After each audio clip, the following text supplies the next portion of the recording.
Welcome. Welcome.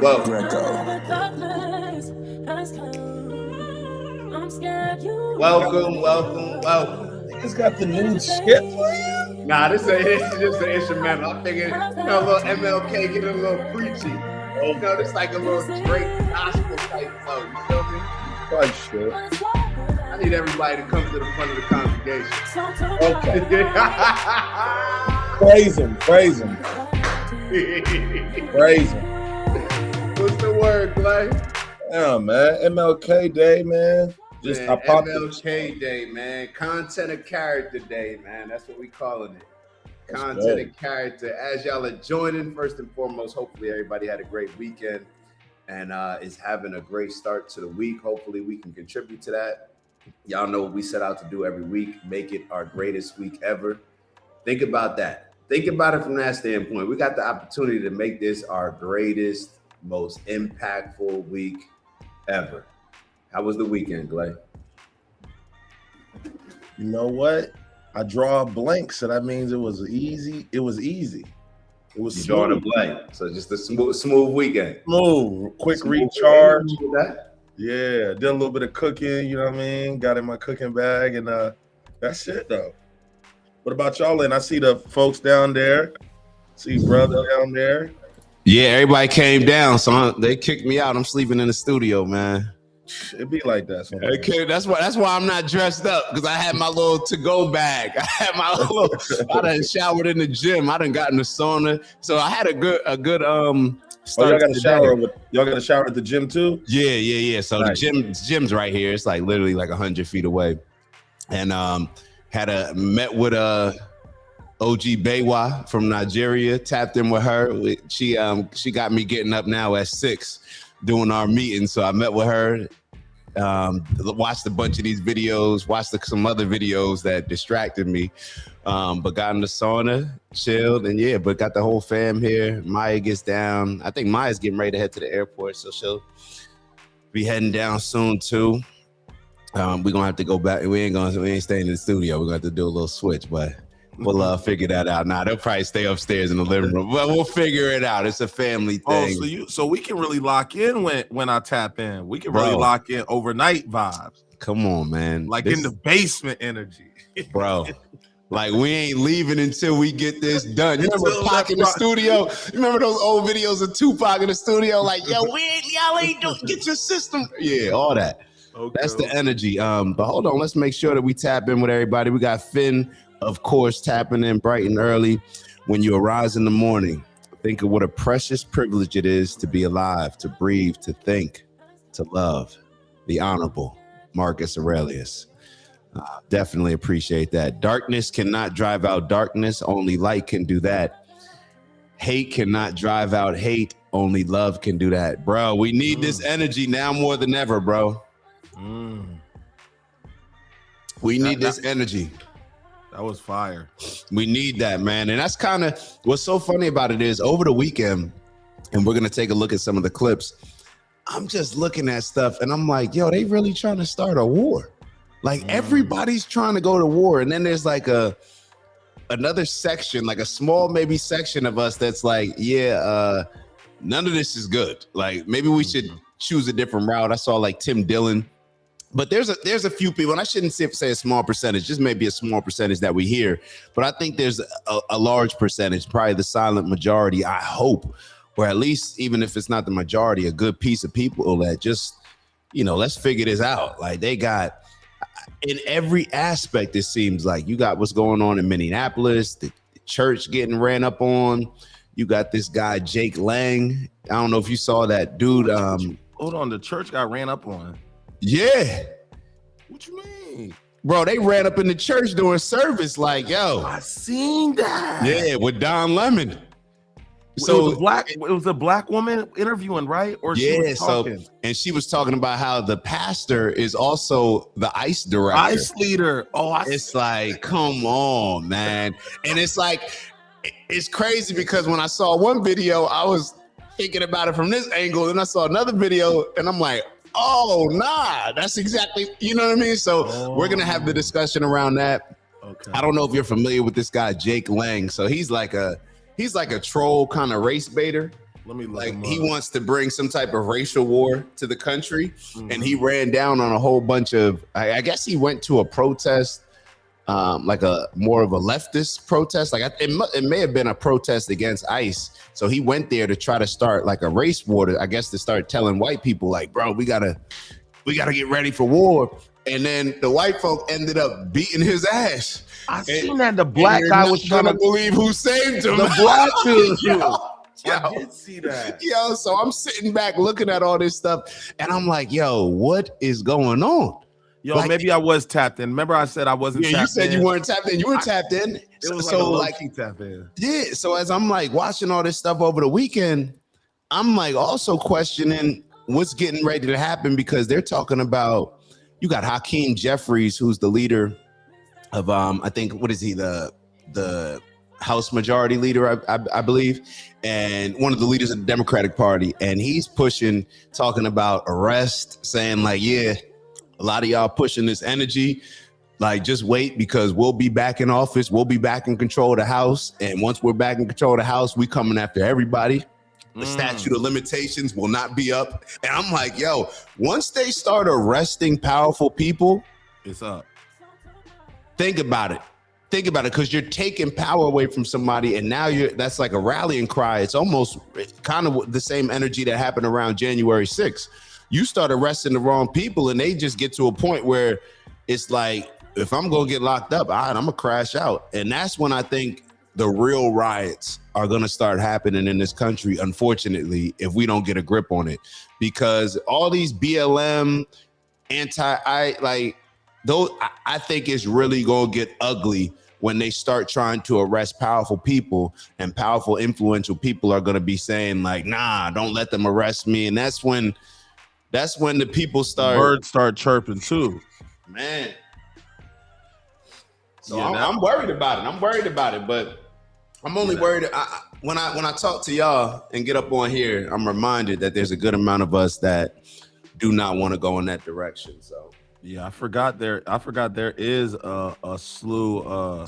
When people start getting that jammed up and they sitting in front in that interrogation room, birds start chirping too. Hey. They like, man, hey, yo, y'all come get me. They're trying to lock me up. Yeah. Because that's when cats really start telling on everybody. They start telling, because the people they thought had they back and was going to take care of them in case they got jammed up, start turning a blind cheek to the circumstance, and that's when the birds start singing in the motherfucking courtyard. Yeah. So I'm. Then I seen the little Philly, like the Black Panthers is back energy. Black Panthers back. You got people even in this. The Black Panthers back holding the rifles. I saw something in Minnesota where guy I don't believe he was a member of the Black Panthers. White guy just standing there, but same energy though. He like, yo, we protecting the neighborhood, and I'm over here like, all it takes is one shot go off. It's up. And this stuff could get ugly. It's a massacre. And I'm not even questioning whether the shot may come from somebody who's actually, let's say, a part of the Black Panther, who actually is trying to just protect their neighborhood. All they got, it's so crazy that they could just have somebody who's a fake, paid activist go in just trying to cause some chaos, and then just it's up from there. You was telling me about that. And then don't let you get a little, like you said, don't let the paid cats pay somebody to shoot something up in the air, and then shit just get hot, and then it's up. Innocent civilians is doing. Then I seen an ICE representative. I never know if it's real news. I never know if it's fake news. But the ICE rep I guess pleaded guilty to some type of sexual assault with some Nicaraguan woman. Whoa. Yeah. You said you wasn't tapped in. You were tapped in. I was tapped. I didn't know. It was just a smooth weekend. That's why you thought you weren't tapped in. I was really recharging, really brainstorming this whole weekend. I really wasn't even focused on nothing outside of my control. And what's crazy, you can still kind of be tapped in. Shout out to social media, keep me tapped in. Yeah. But the algorithm's probably changing because you're probably not searching for it, maybe how you used to. So it's not active. You kind of just seeing it as it comes now. I'm catching it, and I'm not really studying it and looking at it and remember all that. The mind is a powerful thing, bro. The mind is a powerful thing. A sponge, bro. Neuroplasticity. Wow. Let's get into these. Let's get into y'all. Make sure we show y'all some love. Shout out to Michelle tapping in. Michelle coming through from Kentucky. An hour early. I forgot that Kentucky is Kentucky's on Central Time. I didn't know that Kentucky was on Central Time. I think they on the same joint. New Orleans on, ain't they? Okay, so they're on. Yeah. I know Indiana and Chicago have the funny one. Okay, it was like 2 hours. Because one, they voted for. Like, I think Chicago voted to be on New York time or something. It's some funny stuff like that where it's in that, it should be on the other time, but yeah, I don't know. Yeah. I don't know. One of those. Yes, of course. Good morning. Hope everyone had a great weekend. Michelle said it's 22 degrees. It feels like it's 22 degrees in Miami right now. Yeah, out here too in the A. Yeah, everybody coming down for that game tonight thinking it's going to be hot. That's why it's popping in the yay. Yeah, that's why everybody's down here. Okay. Then they had a free concert on the beach. It got shut down on Saturday. They had Calvin Harris, big, what is he, DJ? Yeah, they had Calvin Harris on the beach, bro. Like right on the beach where we always go. And it got canceled because they stormed the gate. It was too flooded. It was too flooded, man. He's too big of a name. Yeah, too big of a name. Because Fran was telling me Calvin Harris, I'm like, yo, or when were we talking about it? Fran was saying it, and I was talking about it because I went to the beach the other day when I was doing the street interviews. And I'm like, damn, what they got that big stage up? I thought it was Ultra. Like maybe they're doing Ultra Festival now on the beach because it's usually downtown. They moved that to Orlando, no? Oh, it's in Orlando now? Yeah. Oh, too many limitations and red tape, I think, in Miami I saw, and they moved it to Orlando. Bro, they literally have to re-sod the entire park after Ultra. Damn. Like they pull up all the like they have to. Yeah, it's wild. Yeah. Because we used to live right across the street, so we used to just be on the balcony watching it. But yeah, so I thought it was Ultra, and then they're like, "Yo, it's a free concert." So I'm thinking in my head, I'm like, who? Calvin Harris. I'm like, I don't know how that's going. If you just keep it open, maybe, but a gate, bro, you're not doing all that. I don't know if you could have security on an open beach that's really going to be able to keep people in line. Like, yeah. No, not Calvin. Calvin, you have to sell tickets simply so everybody can't get in. Yeah, facts. If you don't, even if it's a free Evite, like you got to make people have a ticket. Yeah. Shout out to RJC, Brick City, Big Jers. His dream will only come true when Christ returns. So that's the topic of the show. I put up MLK. And will MLK Jr.'s dream ever become realized? That's the energy. Big sis, shout out to Anthony's in the building. Anthony's be tapped in on my lives too. Shout out to Anthony. She's showing me love too. Anthony's a real one, bro. Yeah, she definitely like a real one, bro. Day one, real one. Shout out to what did Michelle write? Had a stressful weekend. My dad got dizzy and fell, so I've been hands-on ever since. He seems to be okay. We'll know more later when he's definitely pray for Pops, man. Yo, let's matter of fact, let's take 5 seconds right now. We're gonna just send Pop some good energy, man. 5 seconds, man. Y'all do what y'all. I'm just gonna send some Pop some good energy real quick.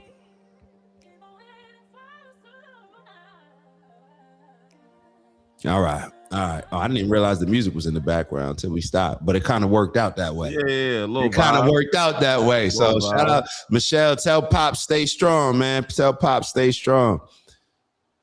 Let's see who else we got. RJC, you good? Okay, man. RJC wrote content of your character. I was listening for it earlier. I was like, all right, Glay, good. Content of your character. Why would people want that when they can scream for what they want? This is a lot of the conversations going on right now with a lot of people are throwing the morals to the side. Like I heard, like Andrew Tate sounding a lot different than he's previously sounded to me. But talking with an energy of like, might is right. And I think we played a video of Andrew Tate the other day where he was talking about Venezuela take their shit and all this stuff. Yeah, that was him. Yeah, and it's like, bro, like this really isn't the energy that you were trying to get us away from. I thought you were trying to push us away from the Matrix. Then I saw a few different conversations that he had with like Sneeko and Nick Fuentes. By the way, if you ever checked out Sneeko? Yeah. He's the he seemed Muslim like guy. he pretty sharp with stuff. Yeah. He be the one pushing back against shit. Yeah, he's sharp and he always stay under control. He does the street interviews, doesn't back down, but also doesn't get all out of, I was surprised by that. Not that I thought that he wasn't that, but I just didn't know much about him. So, when I see him, I just always thought he was just like a bro or something like that. But not that that's a bad thing, but yeah. So it's just, yeah. Yeah, he be tapped in. Yeah. All right. So let's we sending definitely Michelle some good energy. Definitely sending Michelle some good energy. All right. Who else we got tapping in? Shout out to Unc in the building. Good morning, Antonice. Good morning, Finn. Good morning, nephew. Good morning, BK. Good morning, Unc. Hopefully all is well. Matter of fact, I know all is well. That's the energy. If it wasn't all well then, it's all well now. Let's see. Samira in the building. Yes, sir. Good morning. Oh my God, I just woke up. I haven't slept that late in forever. Hey, it's a holiday, man. Hold up. You deserve it. And Samira, aren't you in Cali? Oh, so she 3 up. So Dang. Was it 5? You ain't slept this late. Shout out to you. Yeah. Shout out to you. That's a different, shout out to you. I'm glad you got some rest, though. Sasha Riley, y'all. I hope you all researched it over the weekend. I'm not familiar with that. Yeah, I can't say I know. We're gonna have to tap in. We're gonna have to definitely figure. Maybe we could do a little research on that, catch up with it, and then tap in tomorrow, if possible. Mama Lay in the building. Morning, all. Excellent quotes as always, Finn. Mama Lay, I had a good your book saved me. She got me the 7 Laws of Success, the 7 Spiritual Laws of Success by Deepak Chopra. Okay. And man, it came in handy yesterday. About just controlling how you respond to situations. We decide how we respond to situations. So that's dope. Let me see. Boogie Bug in the building. Shout out to Mont in the building, tapping in early.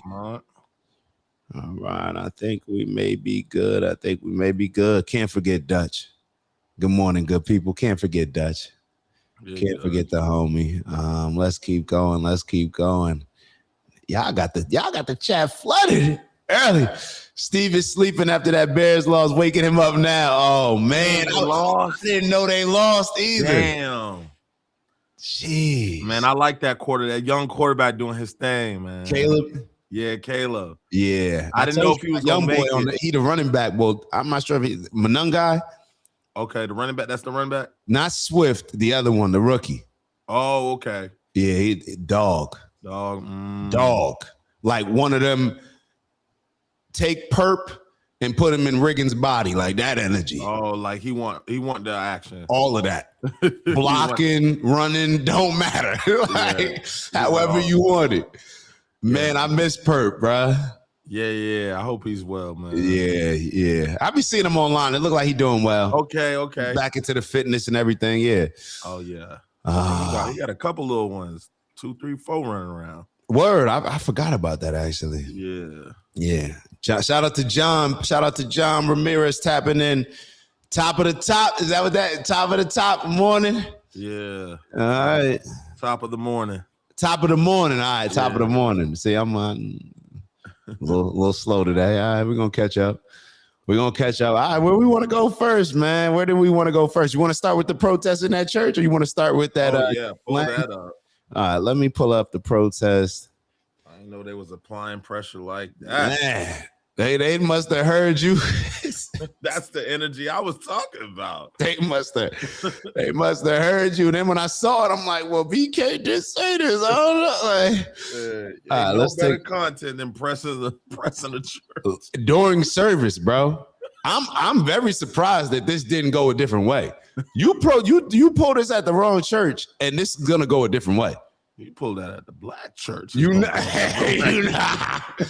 to one of these mega churches where they catching that Holy Spirit. You all right. You put that shit at the black church. We know what way it's. That is correct. Let me rewind it. That is correct.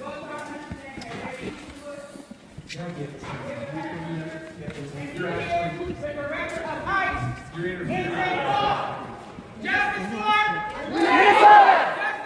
Renee good. Renee good. Renee good.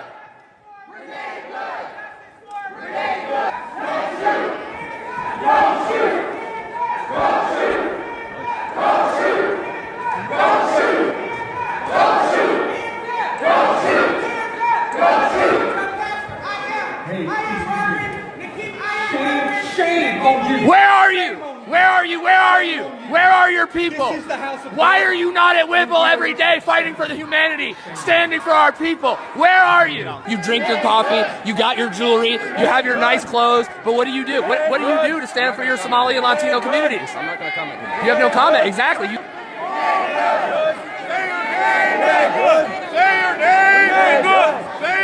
Renee good. Renee good.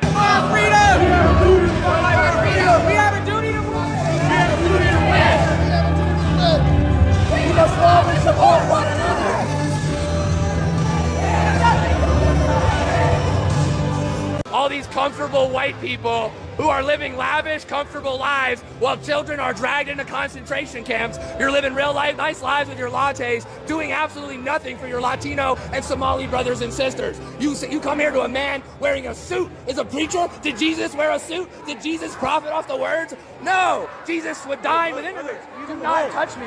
Touch me again and see what happens. Hey, you can't. You are a fake Christian. Why are you not standing with your Somali and Latino communities? Why? Hold on, I need to take a breath real quick, bro. Keep that joint going. Keep it going. Hold on, all right. Why do I not see you out at Whipple every day protesting this attack on humanity? Where are you? You're sinners. You're pretending to be Christians. But we know you live an easy life, don't you? A very easy life while people are starving. Shame. Out now. Out now. Living real comfortable while the people starve. Living real comfortable while children are dragged into concentration camps. You're all living real comfortable, aren't you? Shame on you. Do something. Stand with the Somalis. Stand with the Latinos. Quit ignoring this injustice. He wears a suit and tie and he hangs out with Kristi Noem. How is that a Christian? You're supposed to accept all immigrants, are you not? Why are you not going down to Whipple and joining us in protest against this inhumanity? You claim to be a Christian. Act like one. Oh, I ain't got no problem with that, Doc. Sorry. I gotta, so my fault. I was looking in the background like, what's going on? Hold on, let me put my,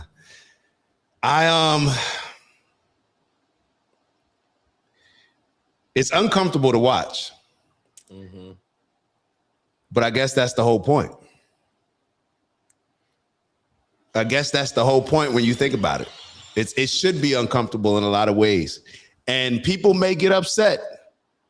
Mm-hmm. But then we got to go back to that question. What would Jesus do? Now, Jesus may not do it that way. If we're being honest, Jesus may not do it that way. He may not slide. He may not do it that way. However, I think Jesus would be more aligned with the guy that's storming the church than the people who are in there who may not be really, if he feels that they're not living out however they're living as Christians. Now, I don't know how each one of those individuals is living. But when you have a pastor of your church, just to give some context to, and I should have given the context in the beginning, there's a pastor named David Easterwood. He's also an ICE director. So when the gentleman's talking about he hangs out with Kristi Noem, I assume that's who he's talking about. Now, y'all tell me if a pastor should also be an ICE director. So people may not like them storming the building. People may not like them storming, and I don't, the whole house of God and stuff like that, miss me with that. Like, it's just a building where y'all praising. Like, all of this is God's house. So I don't, you know what I'm saying? Like, I don't buy into that. If you're not calling out certain things, and if people believe that you're supposed to be standing on certain principles that you're not aligning with, and you got an ICE director that you're not willing to call out, then you can't determine when people decide to call it out. You can't determine that. And as ugly as this may have looked, It's uncomfortable, but I can't say I have an issue with it either, bro. I can't say I have an issue with it either, bro. And some people will say, well, there's a time and place for everything. And I said before, like, I'm not with all the marching and all that type of protesting. We've called this out before. Where's the energy pulling up on these churches and holding them accountable? I can't say that that's not what just happened. I can't say that. And now, if it would have got real ugly and violent, I probably would be sitting here saying, like, damn, we got to figure out a way to go about it a different way. But I don't know if there is a way to go about it in a different way. Mm-hmm. I don't know. I don't know.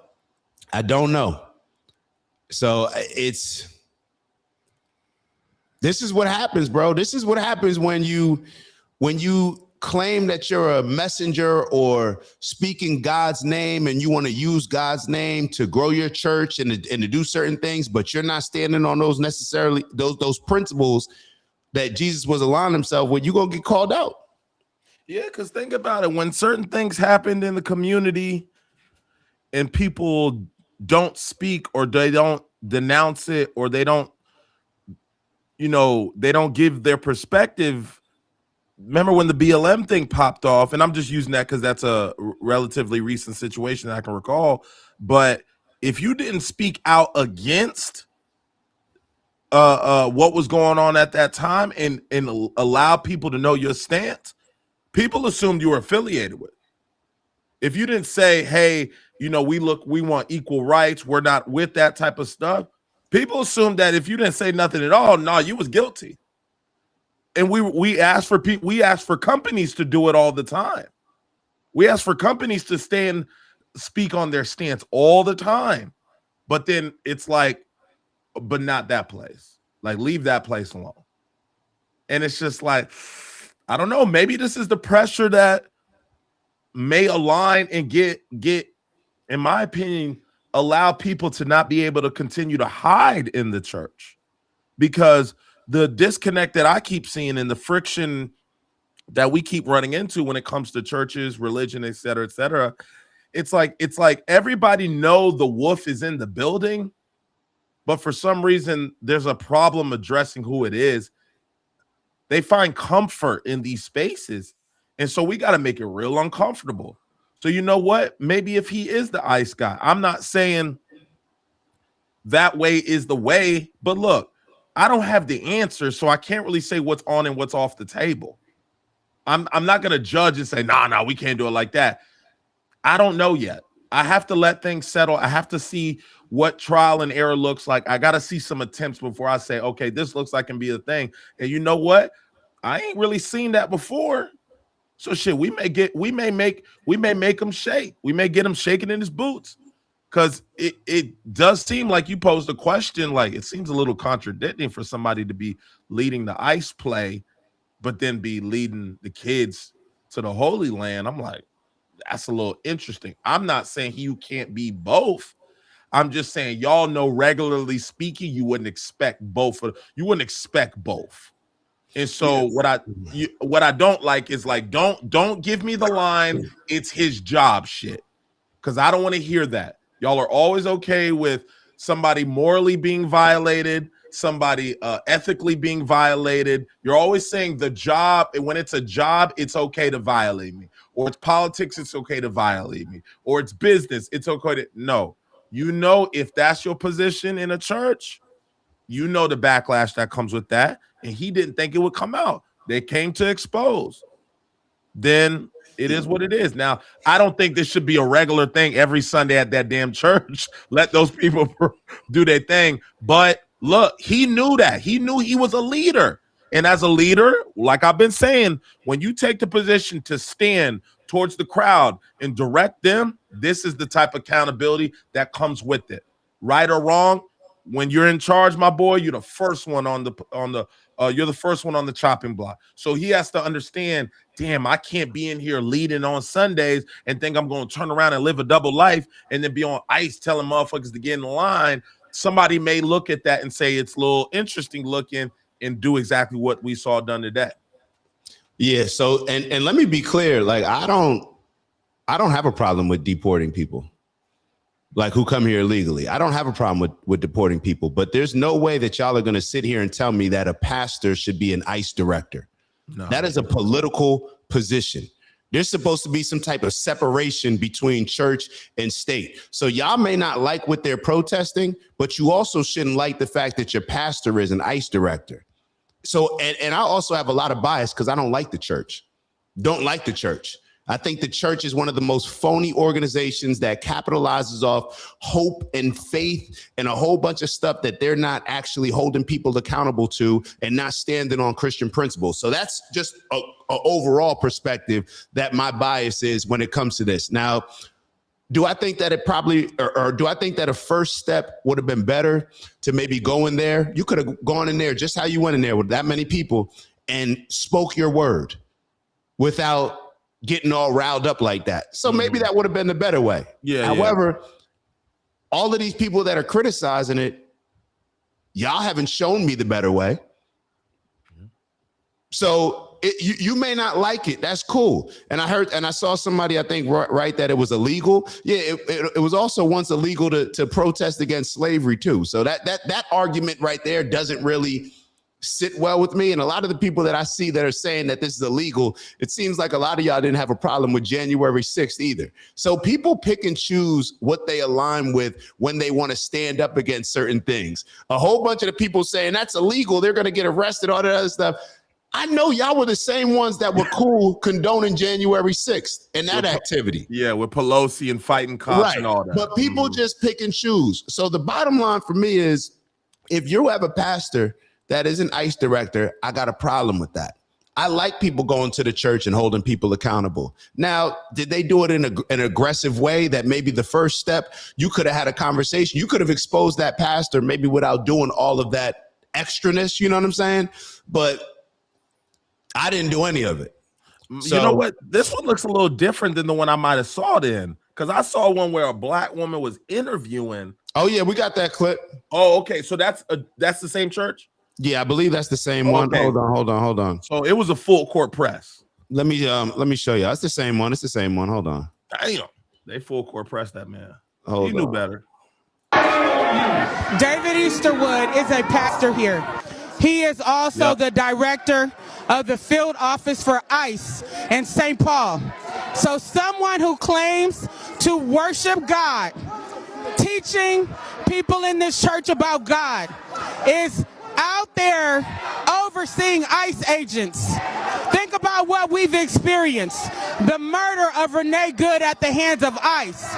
A Venezuelan national shot by ICE. A 6-month-old baby who almost died as a result of ICE unleashing military-grade weapons on our community. How dare you claim to be a pastor of God and you are involved in evil in our community? Do you think Jesus would be understanding?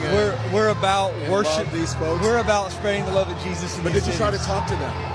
No church had gathered for worship, which we do every Sunday, and we were interrupted by this group of protesters. Yeah. We asked them to leave, and they obviously. Hold up. I think what a lot of people are also missing is the church, to my understanding, is not private.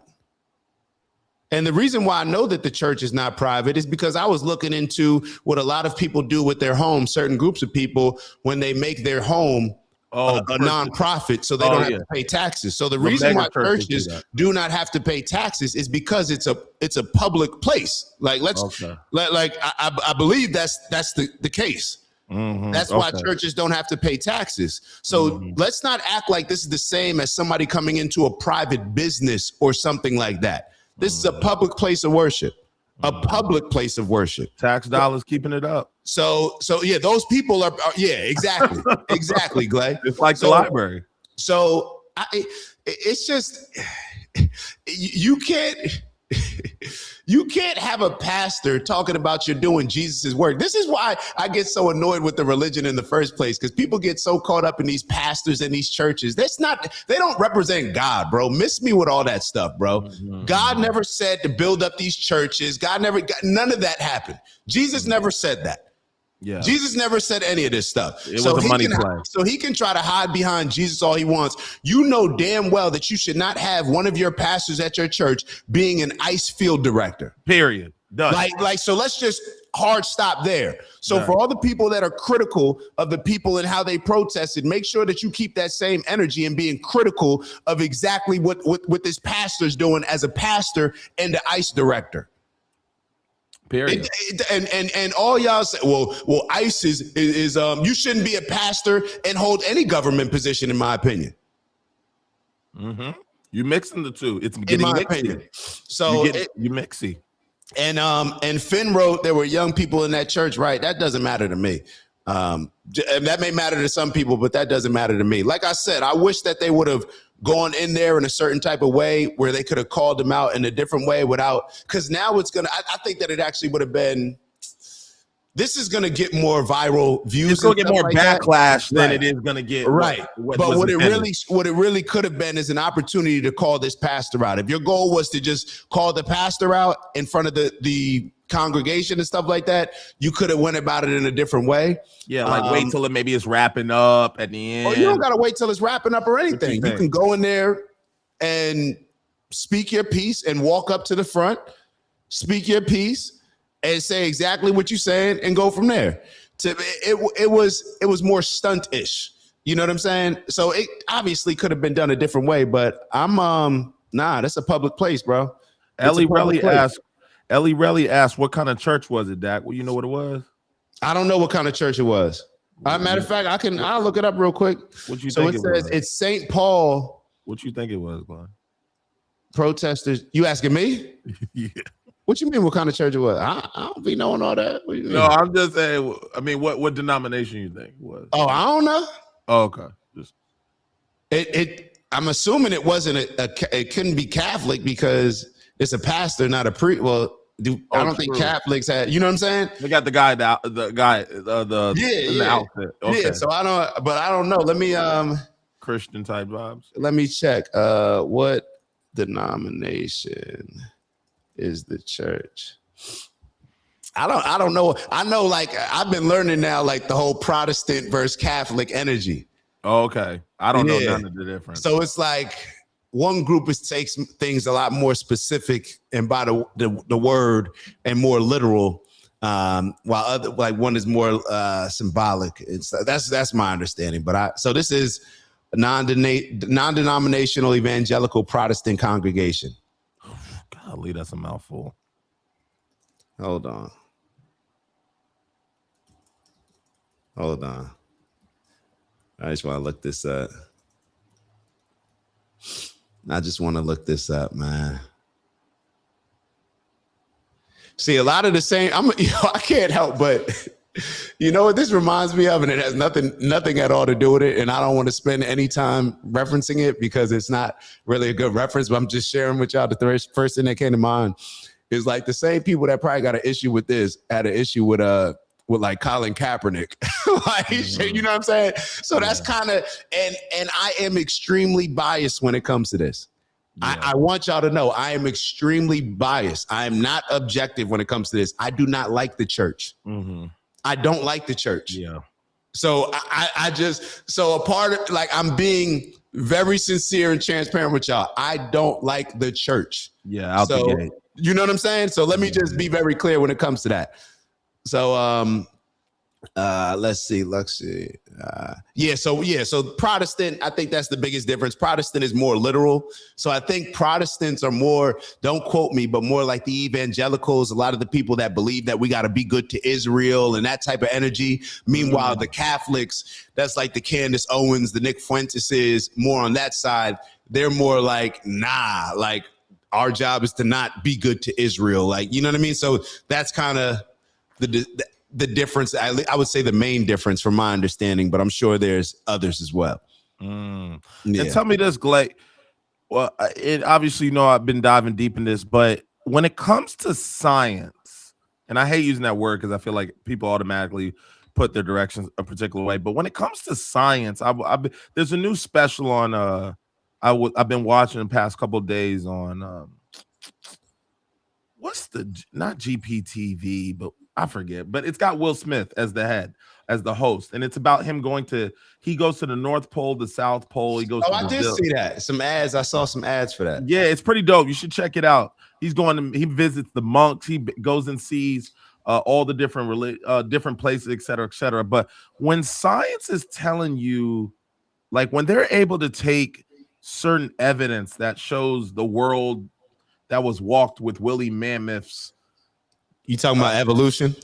Yeah, like how does I know where you were going. How does that work in with the like? Is that in the Bible? No, I mean not to my understanding. I think okay, I think it's just two different ways of explaining how we all got here. Yeah, Anthony said it. Pole to pole. Yeah, pole to pole. That's it, Anthony. Okay, so basically, you can't believe in one and the other. I'm assuming, right? Because they kind of contradict each other. You got to ask a believer, man. All right. Well, yeah, I'll be honest. Okay, I'm not the best person to answer that because, like when I say a believer, you got to ask somebody who identifies as Christian. I guess I don't know. Okay. I don't know. You know, I'm everything. So I believe in the books. I believe in evolution. I look at it all. Okay. And when I say I believe in it, I'm willing to look at it. I shouldn't say I believe in it. I don't know. I mean, I don't know. Nothing's off the table for me. I don't know how we got here. Mm-hmm. I'm more along the lines lately that this is just some type of experiment, like with some other beings that have us here. That when you intentionally remove books like the Book of Enoch from the Bible, that a lot of people don't look into, when you remove that book that actually explains what has happened here, and they decided to leave it out intentionally. And then you read it and yeah. Oh, yeah. Okay. So I had a funny conversation when I was doing those street interviews where one guy that I always see out there at the beach, his dad was very well connected. Like he was showing me all these pictures with all these politicians and stuff like that, big time lawyer. And he was telling me like, yo, there's aliens here that we communicate with, that they have their space, you know, Area 51, all this stuff. And it's some of the stuff that where you hear it, you'd be like, bro, knock it off. Like none of this is, but then you always hear these whistleblowers and all these things. I almost think that it's very naive at this point to think that there's not aliens, to think that we're the only people here at this point. I don't know how we got here. I don't know how we got here. It's pretty fascinating because there are even certain planets with water on them. Et cetera, et cetera. But yeah, I did want to see that because there were moments where they were like getting samples from icebergs in like the North Pole that traced back like thousands of years. And then I was like, damn, I don't remember hearing that in the Bible. Like, what chapter is that? Yeah. And then I was like, oh, dang, if it's not in the Bible, then I'm like, oh man, like it's gonna be a mental battle for me to sit here and believe science as long as it's convenient. But then if it doesn't fall in line with this, then to say, well, that couldn't be it. I'm like, I'm choosing to ignore it. Like, so then I was like, you know what? I'm gonna just leave it alone and let me go get my hot chocolate and move forward. So I didn't want to sidetrack you, but I didn't know enough. I know you know a little bit more when it comes to the scriptures in the Bible than I do. And then so I didn't know that these timelines didn't align. And I do wonder how are people able to be like, nah. Like, well, nah. I think it was all strategic. Like when the Council of Nicaea came together, this is my understanding, and they decided, because the Bible's not just one book. Like these are just a bunch of books that were combined. You get what I'm saying? So it's not like it was just one book. It's a bunch of books. So they decided which ones were going to make up the Bible and what they were going to keep out.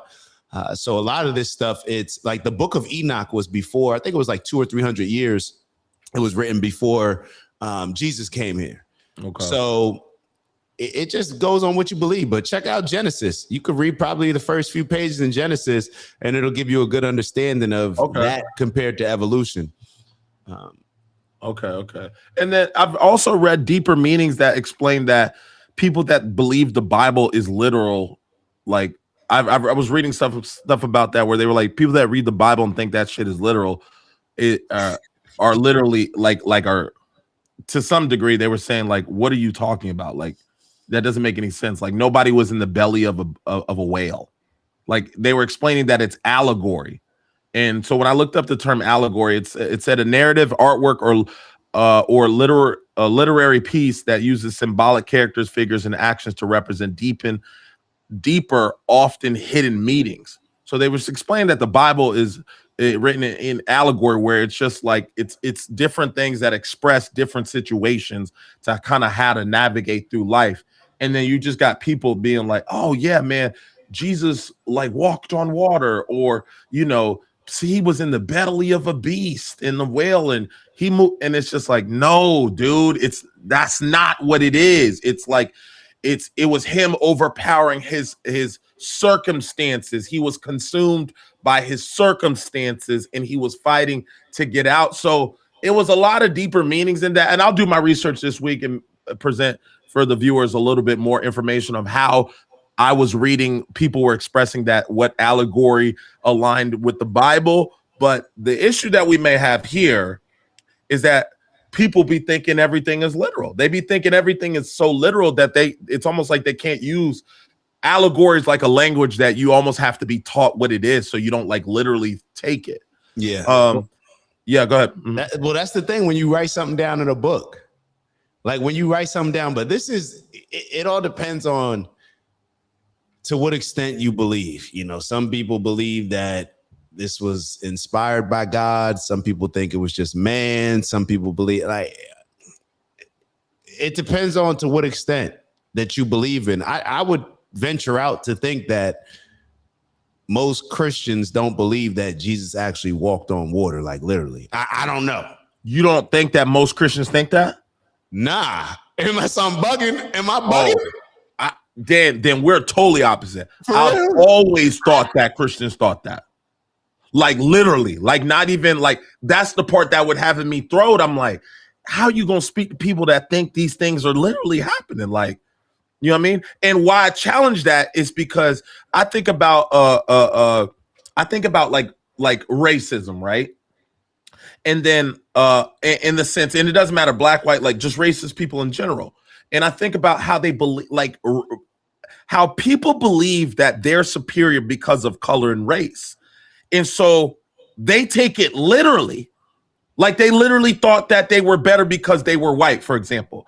And the reason I say this is you got to think about what level of, like, what kind of brain do you have that somebody told you you were white and you were superior, and then you run around the streets in 2025 and still think like that's, you know what I'm saying? Like, if I can convince you that you're special because you're white, if I can convince you that Jesus walked on water, dog, I've been losing faith in humanity for like the past 5 years because of these certain things. Because I can't believe that somebody would walk around and actually think, oh, well, I'm white, so we're superior. What? Then you have no wonder that religion can tie in with a lot of, remember who burned crosses? The KKK. It's like so many of these people hide in Christianity and these type of beliefs. And I'm just like, and I'm not going down that road with y'all, so don't even start commenting with me. But they set the fire, and there was an article I was reading about how Christianity has also been the home to a lot of these places where superiority complex and racism, stuff like that. And I'm like, damn, y'all don't think it's interesting that you can just convince the same people that believe that he walked on water, the same people that think they're superior to other races? I'm like, that group of people, how are they able to be convinced? You know what I mean? So that's what pushed me to believe. I think they do think all that stuff. I think people think he was in the belly of a whale. Yo, I'm gonna just chill because this is like, maybe I'm so far removed because even I'm reading some of the comments, I must have just been so far removed. So we just, hold up. So you telling me that people really think that Mary just got pregnant off of not having sex, like that it was a virgin birth? Hell yeah. Oh, I didn't know that. I'm being honest. I didn't know that. That's exactly what. There's no way. There's no way that you can have a. Hold on. I'm not laughing at people believing it. Maybe 10% of that. But what I'm laughing at is like, yo, I really didn't like. I wasn't think it was that deep. Nah, I didn't think that. I thought it was more so like people thought that it was like a representative of like a metaphor. You know what I'm saying? Oh, like, no. It's not allegory to these people. No. Yeah, that's what I thought it more was. Yeah. If you tapped in, you get it. But that's one of those. The Bible's almost like if you know, you know. Type so energy. Water to wine. Didn't he like make bread or something with the fit? Yeah. So people take that literally. You're saying? Yeah. Two on the boat, parted the seas, belly of the beast. Literal. You can't tell them nothing else. That's why our arguments they get wild in here, because it's like, dang, bro, if you can believe these things, and that's cool, but as long as you understand them to be real because of allegory, but not to be literal. If they're literal, there's no argument left. Let me say this, that even if it is true, let's say it is true, and that really happened. If you can convince people that happened, you can convince people that anything happened. Yes. And I'm not saying that it didn't happen. Let me be very clear. If Jesus really did walk on water. Yeah. You know what's so wild about that is because this is where it becomes a challenge for me. It's like, okay, Jesus walked on water. People believe Jesus walked on water. Okay. We're a majority Christian country. So if what you're saying is true, and to my like epiphany, okay, most people believe that. Jesus is supposed to be the light within us, right? Like God. So it's very funny how we think so highly of Jesus, right? And the supernatural powers, superhuman powers, whatever, people categorize it as. But we think so limited of ourselves. Yeah. You know what I'm saying? It's like, you can come out here and say something like, yo, I'm going to do this, I'm going to do that. And people will look at you like, they call you a hater. You ain't about to do this. Right. Or people will hate on you saying you're about to do something great that is not even superhuman. And a lot of those people will be Christian, but it's damn.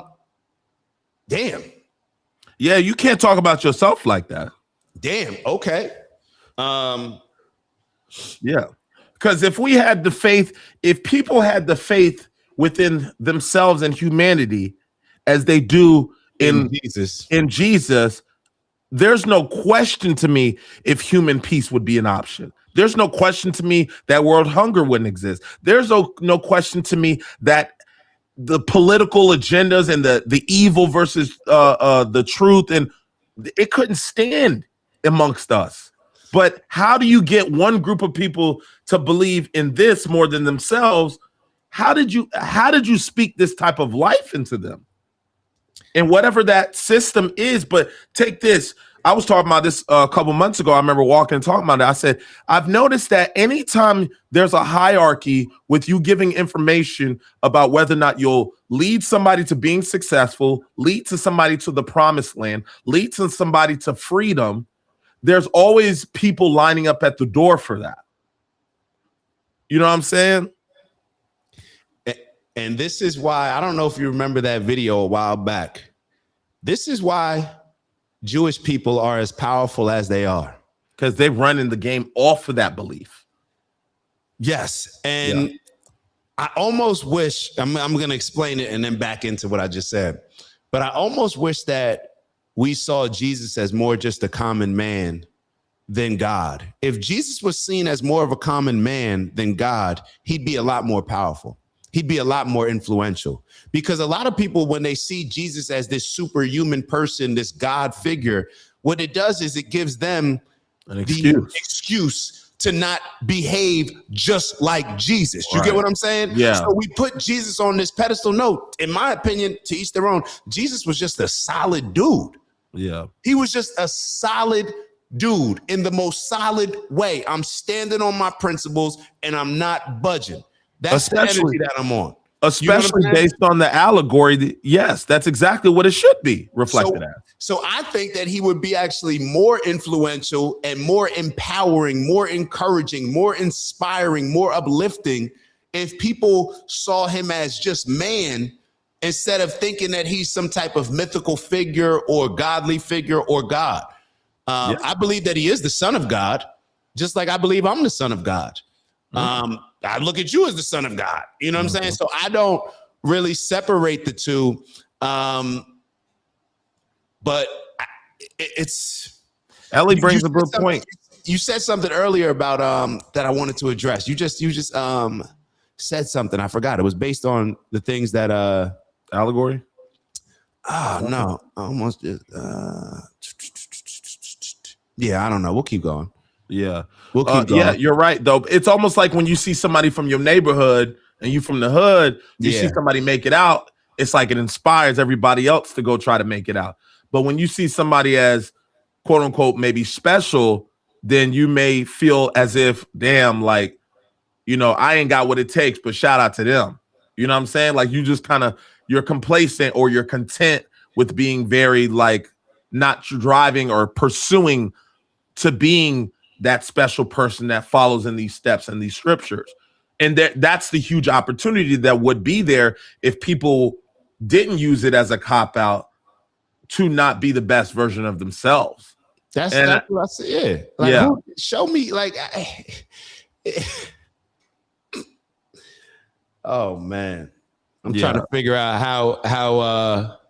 It's a huge opportunity, though. Like you said, it's a huge opportunity for. It's like if we were given all these tools and assets to make this type of impact on this world, and then for you to just live 75 years just talking about, oh, you know, praising this, praising that. And I'm not saying you don't show love, but like you didn't strive to be the best version of yourself in all categories, leave impact, leave a legacy, you know, leave the breadcrumbs behind for the next generation. Like, I don't know what your purpose is in earth, but I continue to challenge, like, where do you find your purpose if you don't know it?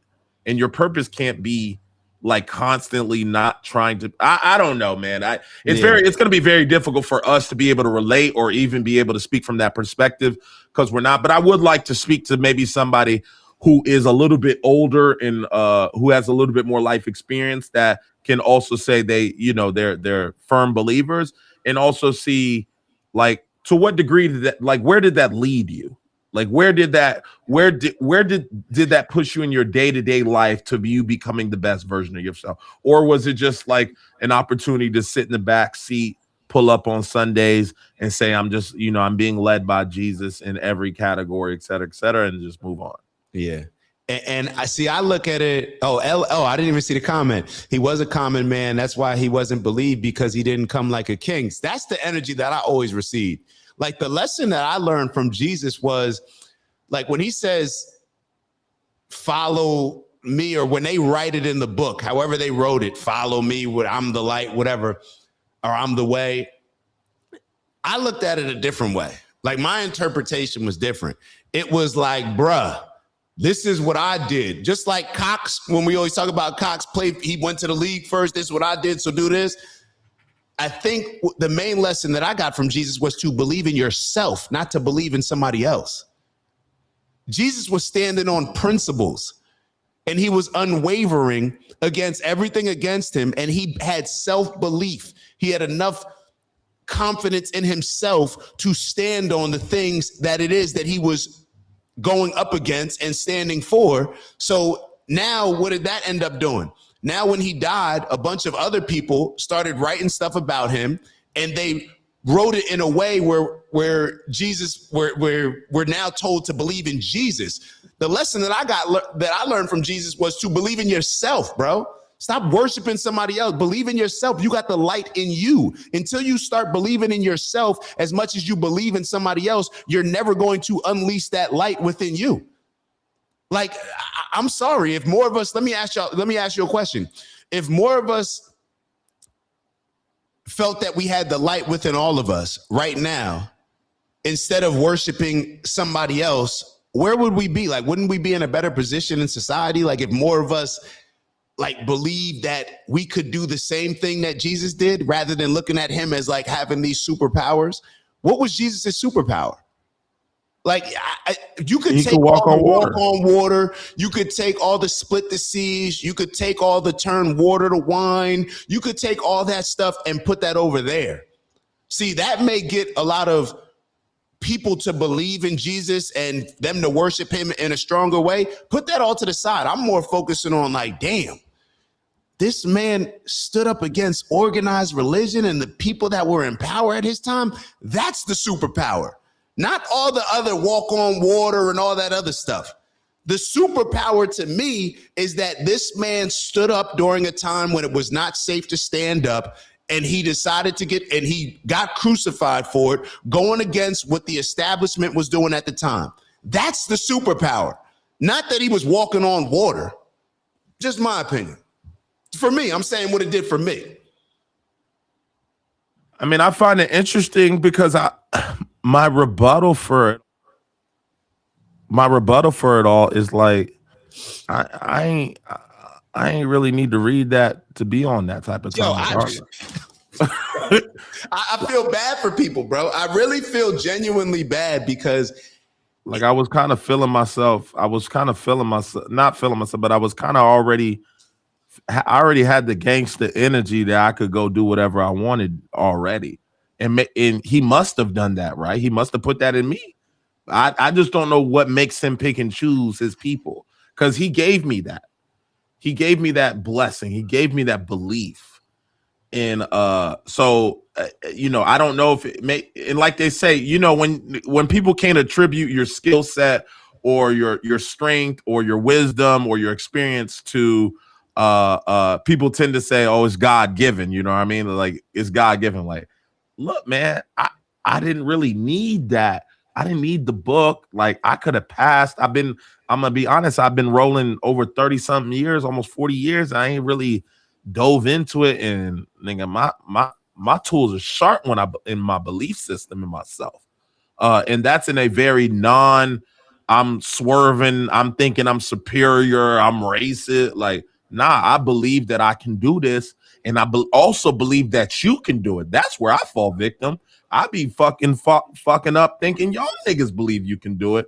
And then when y'all don't believe you could do it, and I believe, I be getting mad. I'm like, why you ain't got that? Like, why don't you have that you can do it too? Why can't you start the business? Why you can't come together? Why can't we work together? Like, you don't have that. You don't believe you can do it. What are you talking about? And so I find most of my, I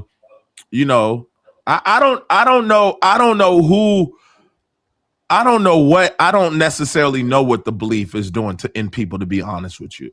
I don't know what is it doing. Is it making people more confident that they can go be I don't know what I don't know what it's doing, bro. I can't say. If you were to put a blindfold off me and tell me, hey, Brian, you're not going to be able to identify anybody's faith.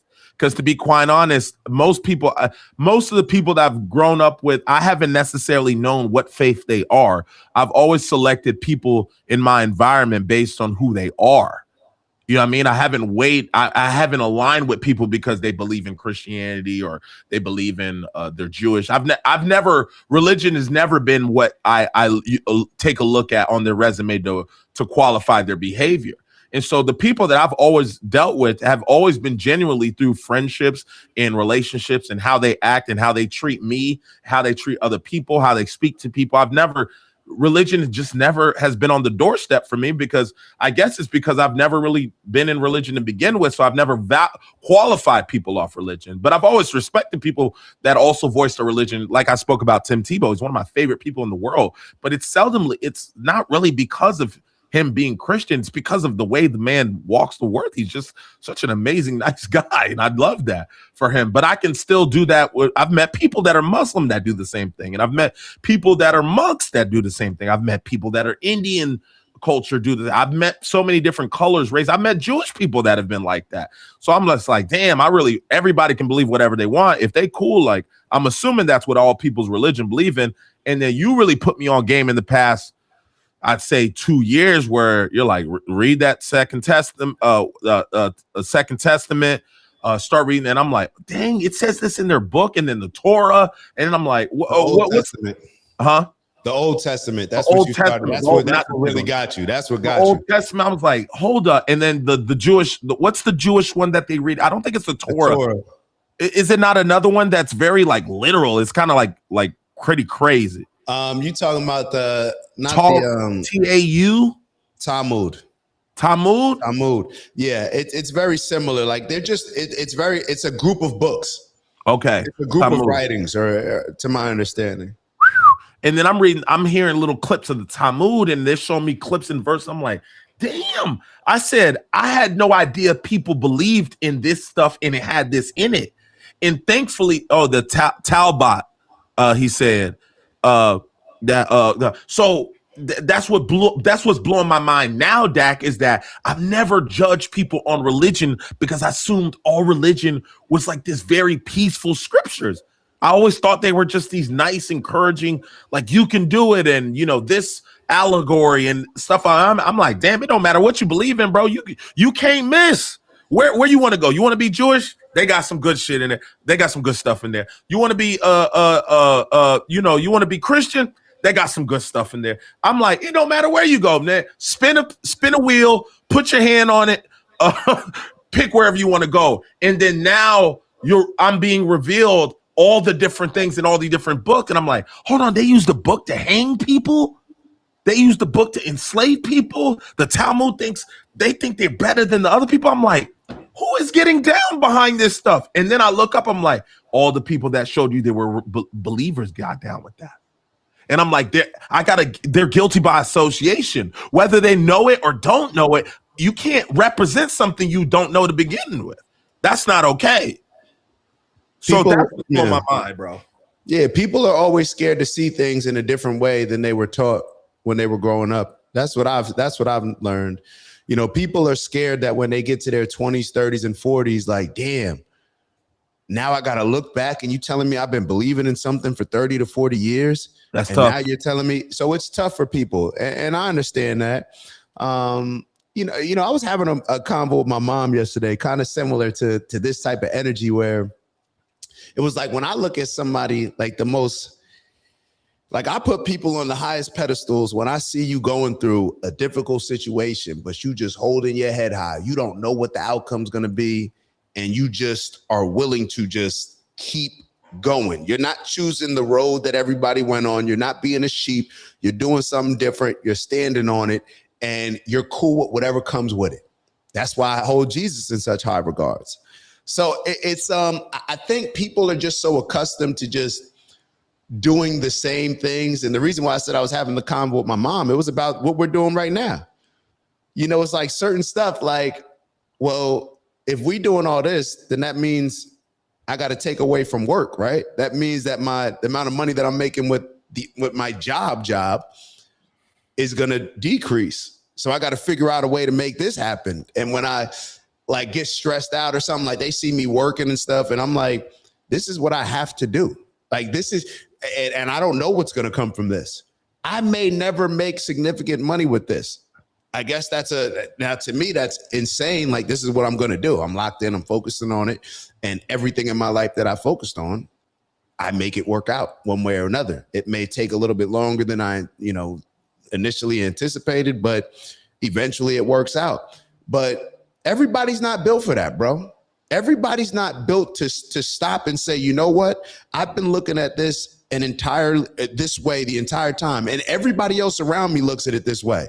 But you know what? I'm about to start asking questions about it. And I don't know where this is going to go. I don't have the answers, but I'm willing to still question certain things and not just to accept what was passed on to me, just like my parents accepted it, just like my grandparents accepted it, just like their grandparents accepted it. Because when you start getting to the great-great-grandparents and stuff, you ask them why they accepted it, and they were forced to accept it.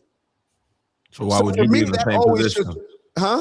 Yeah, like why would you be in the same position? Yeah, like if you're so like think about it. Like, this is just from my perspective, and then maybe I'll give you the last word and we can move on. But my issue always with it is, Like, how can you, especially all the Black pride people and stuff like that, but let me not even make it about that. But how can you, this was forced on you. Oh yeah, I remember you said that. Yeah, like this was forced on Black people. You're not gonna let them slide on that, huh? So if you're white and you believe in it, cool, whatever. But specifically when it comes to Black people, this was forced on us. So pretty much you're giving credit to the people that enslaved us for giving you the most important thing in your life. The people that enslaved you, you're giving credit for giving you the most important thing in your life. Somebody enslaved you and forced your great grandparents to believe in something. And now you actually get out there proud and say, this is my Lord and Savior. Like the thing that they were forced to do, or they were killed, or they were whatever, you know what I'm saying? Now we just accept it. That's not enough for me, bro. We didn't always worship Christianity, and we definitely didn't always worship this brand of Christianity. We were spiritual people, bro. We act like Christianity is just the end all be all. And it's only because it's the popular thing now. It's the popular thing where we are right now. But there's places around the world that don't even look like, what? What are you talking about? You know what I'm saying? So the reason why Christianity is so big around this world is because it was used for all the evil things. That's why Christianity is so big, if we're being honest. The reason why Christianity is so big and so widely accepted is because all of those people that y'all sit back and complain when we start talking about it, oh, well, that's just a few people that used it for the wrong reasons. The people that used it for the wrong reasons are the only reason why Christianity spread the way that it spread. Yeah, it's the only reason why you believe in it. Yeah, it wouldn't have made it to you. So it's just, for me, it's a conversation that probably won't ever go anywhere, because most people are just going to believe what they want to believe. It doesn't. That's what belief is. Belief shields you from actually having to stand on any logic. That's what a belief is. It shields you from having to prove something. It shields you from having to have any logic based around it, because it's just a belief. I believe in it, so it is what it is. Okay. A lot of people believe that Black people were animals. A lot of beliefs have led us in the wrong direction, but people believed it. It's like, all right, cool. And this is why, as we transition back to MLK or into MLK, this is why I don't worship people, bro. I don't worship people or groups, whether it's a gang or whether it's a religion, because you get a guy like MLK, and now a lot of this stuff has come out. I don't even know how much you're aware of it, but it's pretty much come out that MLK, who is largely regarded as one of just, if you just had a picture of like, what's a good human being? Yeah, I would have put MLK in that. You put MLK, but he was a shitty husband based on everything that I've learned. I've been hearing about that. If I treated my girl, or if the majority of men treated their women how MLK treated his, people may not look at him the same way. That's true. It's intentional. So my thing is like, damn, and almost me looking at it the way that I look at it, I can still appreciate MLK Jr. for everything that he did. You know what I'm saying? But I don't look at him as like, I don't worship him and everything about him. I just appreciate the fact that he stood up for certain things. You know what I'm saying? And was willing to risk his life, all these different things. But when you start worshiping somebody, it can almost like make you look past blind. Yeah, it's like you're looking past her. It's like you don't have to hold any other human being on a pedestal, bro. Yeah. You do not have to do that. Like, uplift yourself. You got that light within you. Everything that you've seen in another human being that you worship, you can become that yourself, bro. And maybe make even more of an impact. Take the baton from them and go even further. But I don't know. Yeah, it's just. And you know what I think really in closing, this is why I think it's so important for us to always have our ears to the youth, because the youth don't use religion as a response to the behaviors. They don't use religion as a response to their behavior. They're not typically as well versed with knowing scripture. So when they see bad behavior, they just stand on that. And so one of the things that you ask children, like, what's the biggest thing when you have a child that you want to be able to pass down to them is confidence, that they believe in themselves. And what I love about that is that somehow, some way, when you crossed over from being a child into a grown-up, you believe that religion was supposed to be subscribed to in order to become a grown-up. Because when you were a child, if you didn't believe you didn't believe in yourself, you put your head down, walk back home, and somehow, some way, your parents were able to tell you what you needed to hear in order to believe in yourself again. They never threw a scripture at you. They told you, keep your head up. You can do this. We're there. Let's practice. They did all the things that just you would want to teach to a child whose mind isn't developed yet to be able to take on the reasoning bee religion yet. And then I just don't know what happens. At some point in time, people started just subbing in religion to account for people's behavior. No, did he steal that? No, that's not good. Let's go talk to his parents. Did he hit you? That's not right. Did you hit him? Did you curse at him? Did you point at her? We hold children more accountable than we hold grown-ups to this stuff. A kid can't cop out saying, well, my religion says I'm better than the other people. We don't let our children run around saying that. How the fuck do y'all let grown-ups do it? How do y'all let a group of people believe that they're better than somebody else in the sandbox? But as you're raising children, you tell them and express to them that everybody's equal in the box. What, until they hit a certain age, then we just start telling them then they're better? So it's just like, damn, it's like, that's why I believe that we should always have our ears to the children, because I tell you this, it reminds you who you were and what you were willing to accept as excuses and what you weren't. You try to put the religion shit on me because I'm grown now. Nah, when I was a kid, my parents never used that. They never said that. They held me accountable for my behavior. They held other kids around me for their behavior, how I acted in class, how I acted in school. There was no scripture to sub in. It was just, Brian, you can't say that to her. Now apologize. You can't hit her, so you apologize. Like, whatever it may be. But it's just like, as you get older, everybody wants to act like they've been subscribed to religion when they were 9 and 10 and 11 and they knew the scripture. You didn't know nothing until you were older. So it's like, if you made it, like, don't you see what we're doing? Like, why wouldn't you run away from it? But that's neither here nor there. Adults have been broken, bro. That's all that really happens. Like, think about it. Even the things that you teach kids, adults laugh at you when you approach the world from that standpoint. Yeah. You know what I mean? If you tell kids like, hey, you guys should be able to get along, whatever. If you say that from an adult standpoint, they'll be like, bro, get out of here with that fantasy world that you live in and stuff like that. Exactly. And it's because they're broken. It's because adults have allowed, and this is why evil wins. This is why evil wins. Like, all these people will sit back and talk about, oh, good always prevails. Bro, it's the same thing that I said when it was talking about talent. Yeah, talent only when hard. What is this saying?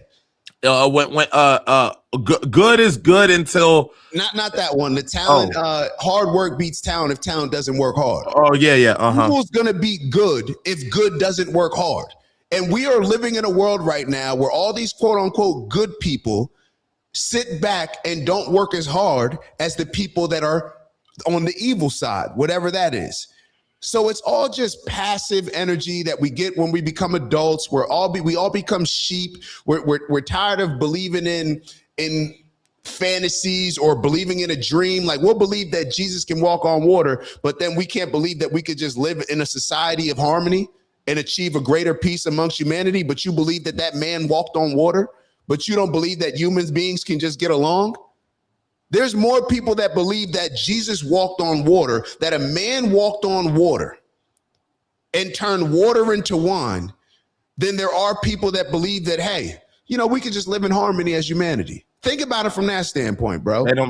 They get logical when it comes to certain things, and they're illogical with other ones. Right. You want to believe in that miracle, but you can't believe, you don't want to believe in the one that actually requires you to do something about it. Yeah, the one that has work attached. Has nothing to do with you. Yeah, the one that has work attached to it, nah. The one that requires us to to come together and say, look, I put my sword down, you put your sword down. I don't think I'm better than you and vice versa. I want you to live in peace, harmony. No, I don't want that, because there's some type of superiority complex when you subscribe to that. Yeah. Because when you're not subscribed to that, some of the most humble people I know so happen to be some of the most talented people I've ever seen. We talk about Derek all the time. Derek is pound for pound one of the most humble humans I know. With CJ Thomas, you guys are the most humble people walking the earth. The fuck I'm not. No, the fuck I'm not. Don't call me that. I don't like that word, bro. I'll be honest. Oh, what does it mean? Well, you look up the word humility and stuff. I don't like that, bro. Oh, then maybe you know what I'm saying. Let's look up the definition of humility. Hold on. Like, and I get it in certain regards, but I want us to understand what humility actually means. Oh, I see what you mean. Not proud or low in status and quality. I'm none of that. Yeah, I agree. Don't put that shit on me. Damn, I get what you're saying. No, I'm doing that. That's not for you, Glay. I know you understand, but I want to be very clear, because a lot of times people say this stuff. No, we need the opposite of that right now. We need the good people, the people that are quote unquote fighting for good. We need you to stand up and be above being modest. Yeah. Decent is not what is the quote that you just said? Good is only good until better is required. We need better. We need better. Because the people that are committing all this evil, the people that are out here stepping on shit, they're not humble. Yeah. Doesn't bros to brag. I guess yeah, you know, I mean, like, it's just in a sense where it's like some of the most talented people I've met are also the people that are more concerned about you finding your talents. How about that? Like, say it again. Like some of the most people I've found that are the most they've really found their niche. They're pursuing their pursuing their purpose. They've really, like, they're really, I won't say very talented in a lot of different areas, but those are also the people that spend the time helping others find their talents as well. Oh yeah, absolutely. But you know what I mean? And that's part of it. But to think highly of yourself, like when you think highly of yourself, you want to be able to help others because you want to empower other people to think highly of themselves. You know what I'm saying? You want to encourage them, like, bro, you could, like, you don't like everything. Give me one thing besides all the, like, I'm not talking about the walking on water and all this other stuff. Give me one thing that you could not accomplish as a human being, exactly who you are, that Jesus did. None. And now is probably a time where we have the perfect opportunity. You want to worship Jesus? You say Jesus is your Lord and Savior? Prove it. Prove it right now, because the world is in chaos. Everybody's waiting for Jesus to return. So why don't you be the Savior then? Prove it. Mm-hmm. You believe in Jesus so much? Prove it, bro. Prove it. Prove it. Don't just type on a keyboard in a comment section. Prove it. Mm-hmm. That's all I'm saying. Because that's what the world needs. That's what we need, bro. We get up on here on this show every day, and even though we try to make it positive, it's like, yo, you got to call out some of this negative. It's like when we're on a team, if we're losing every single game, we can try to approach the meetings as positive as possible, but you got to call out the bad behavior that's causing us to lose, bro. At some point in time, you do got to call it out. So you telling me that you believe in this superstar and you believe in this so much, that's your favorite player? Why don't you act and behave like your favorite player? You telling me you like Kobe Bryant, you got that Mamba mentality? Go put that work in. Yeah, go put that work in. Let's move on, Glay. All right, Glay. We done wore people out with this religious talk, man. I didn't even want it to go in that direction. And this is why, just to kind of put a bow on it, this is why when I see them going into the church, a part of me, I'm like, yeah, I kind of like that. You know what I'm saying? Yeah.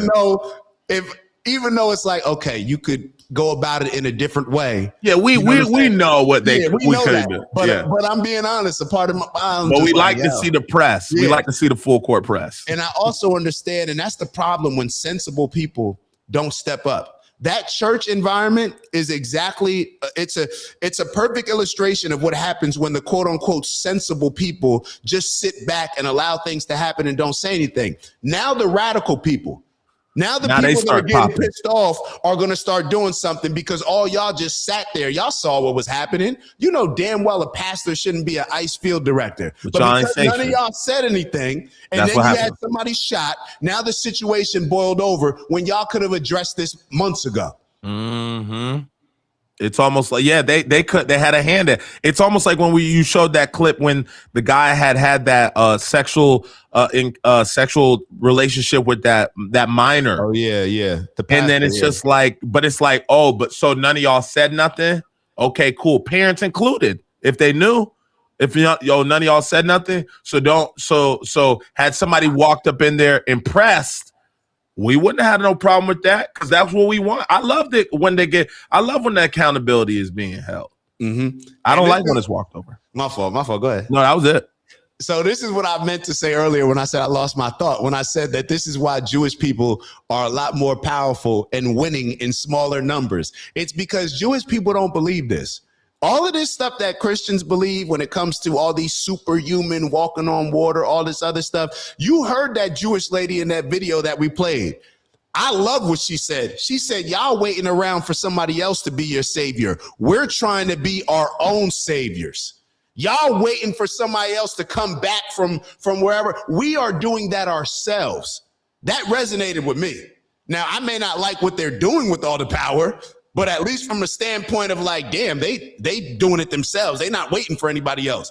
They're not waiting for Jesus to return. I saw somebody in the comment wrote, we're waiting on Jesus. What? Become Jesus. It's in you. Yeah. You telling me generations upon generations y'all been worshiping him and you ain't got a little bit of him in you? You ain't got no faith in you? You ain't got a little bit of that Mamba mentality in you? You watch all Kobe's games. You haven't absorbed anything? Somebody said God parted the sea for the Jews.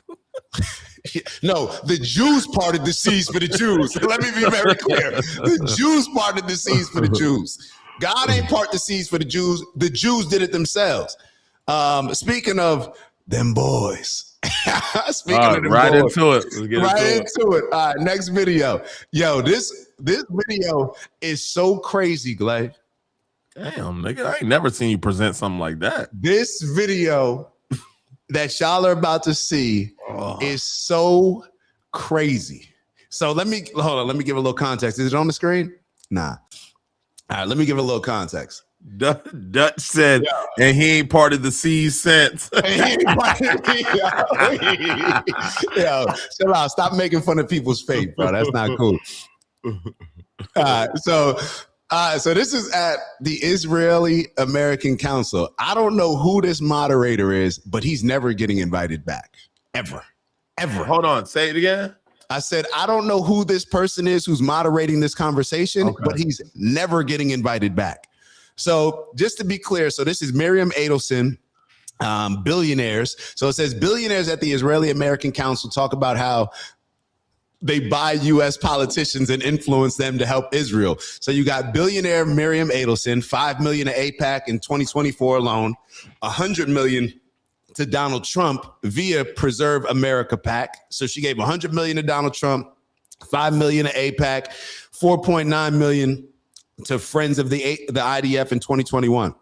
Then you have billionaire Haim Saban. Apologies if I'm not pronouncing it correctly. $1 million to AIPAC via the United Democracy Project in 2023. $10 million to Friends of the IDF in 2021. $30 million raised for Friends of the IDF. All right, so let's take a look at this video, bruh.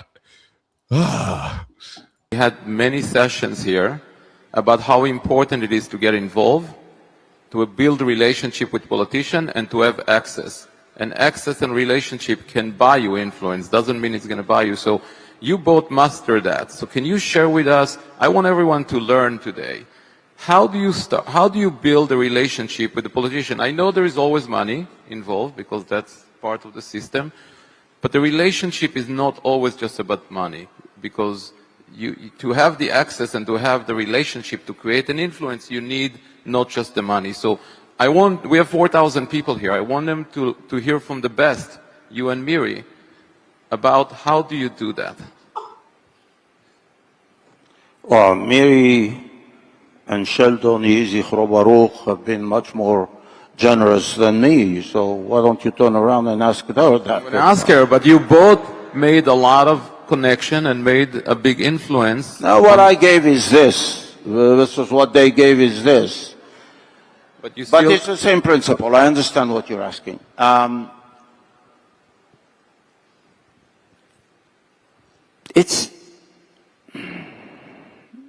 want to be cautious it's a system that we did not create. It's a system that's in place. It's a legal system. And we just play within the system. And that's it. I mean, it's just really quite simple. If you support a politician, you, under normal circumstances, should have access to be able to share opinions and try to help them see your point of view. That's what access grants you. And the contribution and the financial support grants you the access. So, I mean, those that give more have more access, and those that give less have less access. It's a simple math, trust me. get it. Miri, you and Sheldon created a lot of relationship over the years with politicians at the state level, especially at the federal level. I want you to share with everyone, why is it so important and how do you do it? Again, writing checks is part of it, but there is more than writing just checks. So how do you do it? Can you allow me not to answer? You choose. I want to be truthful, and there are so many things that I don't want to talk about. Yeah, I mean, we don't want specific, but that's okay. But everyone should know here how important it is to get involved, because the reason that both of you were able to make huge differences is because you got involved. And you spent a lot of time and yes, money, a lot of money on it, but you got involved and you cared. And that's what everyone here need to know, that, you know, complaining and doing nothing is not going to get us anywhere. And you guys have done completely the opposite. So thank you both. We had... Bruh. I don't know if... Do you understand what just happened? Yeah, you might. I'm not going to say one over my head. I get it, but I guess I'm confused why you're so shocked. Or not why you're so shocked, but what impact did it have on you? Because this is what a lot of people are accused of, being anti-Semitic, by accusing Jewish people and Israeli Zionists of controlling our politicians with money. And then here you have at an Israeli event with Miriam Adelson and this other guy who spent millions of dollars influencing our politicians. Bribery. It's called lobbying, but it's just bribery. This is the main thing that's the issue with Donald Trump right now, that's ruining and destroying the base apart and tearing his base apart. Because you have, what are a lot of people saying? He's being controlled by Israel. She gave him $100 million. So that's the reason why we're supporting them against Palestine. That's why we're allowing them to do all these things. That's why we're bombing Iran. That's why we're doing their bidding and have been doing their bidding for a very long time. So Miriam Adelson and the people that give money, they're always trying to act like, no, it has nothing to do with, you know, the money that we give them. You know, like America, like Donald Trump, he's just the first Jewish president, as Mark Levin said. But pretty much what this guy is calling out, he's saying that you're buying our politicians. So that's just never been confirmed, even though we all know. They've never been pressed like that. And this is at an Israeli event. Okay. Now it makes sense. You get what I'm saying? Mm-hmm. He's calling them out for buying our politicians. Like, that's why she didn't want to answer the question. That's why she didn't want to answer. Okay. And you heard him. He's talking about, well, ask her. I gave a little compared to what they gave. He just had the mean cop out. Like, he tried to literally just admitted buying our politicians, and they didn't want to admit it. But this guy pressed them, bro, over and over. This is why I don't care what he says. He did that on purpose, bro. Well, hold on. So all that is already known, though, right? It's known if you want it to be known. Okay, but you can deny it also. Known. I don't know if it's accepted. Okay, so it's not. Let me be clear, Glay. This is a foreign government controlling our politicians. This is the whole thing with Epstein. and why a lot of the Epstein files, people are saying that they don't want them to come out, because a lot of people believe, and it's pretty much, I think, commonly known, that Epstein had a relationship with Mossad and Israel intelligence, and it was a blackmail, or people call it a honeypot blackmail type of system to blackmail our politicians to do Israel's bidding. Okay. It's not hit. It'll hit for you, Yvette. It'll hit for you. I know it ain't. Yeah, you know, that shit kind of new for me. But what I do realize, I think when I saw it, I see what's going on. I see he like asking them to basically, yo, double down on. Tell me why you run these plays that you do with your bread. Like, show us, talk about the influence, et cetera, et cetera. I guess I didn't know that wasn't a thing that they publicly said they do. I thought if you gave $100 million to Trump, I'm like, nigga, what did you think we thought it was? I thought everybody was like, oh, we know that. I didn't know they would deny that. But it's foreigners. You know what I'm saying? Like so when it comes to AIPAC, one of the organizations that they contributed to, AIPAC doesn't have to register as a foreign agent when it comes to lobbying.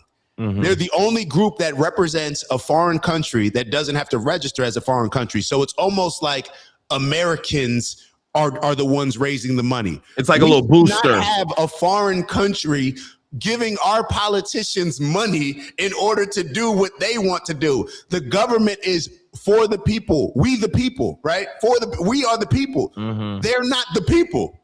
Yeah, okay. It all makes pretty sense. much our government, he's pretty much calling out that our government is being manipulated and influenced by a foreign government and people who have foreign interest more than American interest on their agenda. Okay. So he's just, that's why if somebody wrote somebody wrote earlier, hold on, somebody wrote, this guy better watch it. Yeah, Dutch wrote, this guy better watch his back. Bro, this is wild.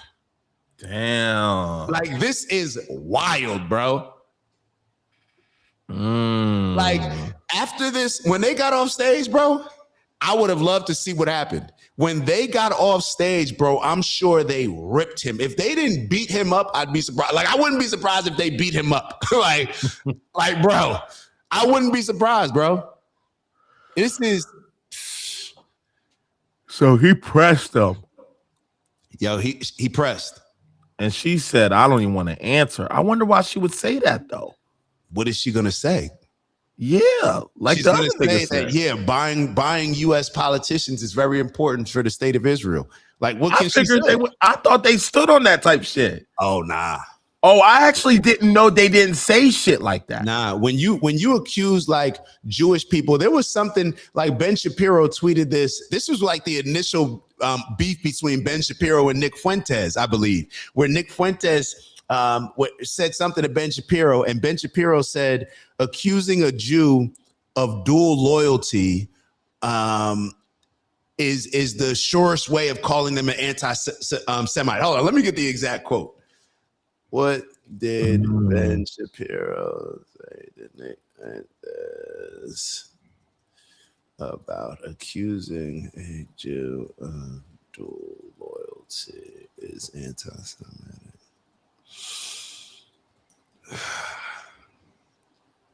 Hold on, let me see the exact. Oh man.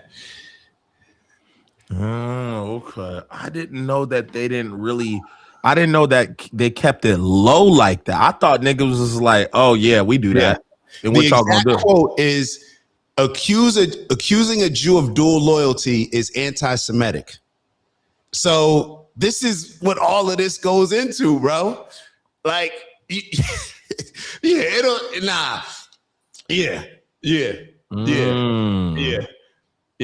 Like, you probably just because you got into it with maybe not the bias that a lot of us have gone into it. Yeah. Like, it's just obvious to you. So for you, you're like, yeah, of course they buy our politicians. Yeah, because you always tell me that's what's going on. So I was like, oh, everybody know that's what's going on. Yeah, but they don't admit it. I didn't know they didn't admit it. I never heard what they say to it. Yeah. I thought, I'm like, if you give, that's like, if we can publicly see $100 million transaction, like what, I don't know how you can say I didn't purchase this at the store if I see the receipt. So that's why I was like, how could you deny you purchasing this coat when your receipt says it's cold. So I thought if she sent 100 million this way in another country that ain't got nothing to do with her, I was like, I thought they just didn't give a fuck. This is one of the things that I overlooked specifically with Trump that I wish I didn't. Nick Fuentes always talks about this. But this is why the Jewish lobby is so strong, because they do it with Republicans and Democrats. Oh, they play on both sides. They give money to both sides, bro. That's why that group started that track AIPAC, because it's like, yo, we're not. Why do you think Mamdani became the mayor of New York City? He became the mayor of New York City because he was the only candidate that when they went on stage at that debate, when everybody said, hey, what would your first trip be if you become mayor of New York? And everybody else's response, there may be one other person that said something different, but it wasn't what Mamdani's was. But mostly everybody else said, oh, I would visit the Holy Land. I would go to Israel. I would go to Israel.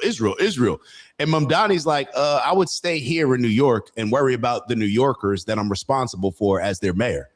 And from that moment, Mamdani shot up and everybody else was everybody else.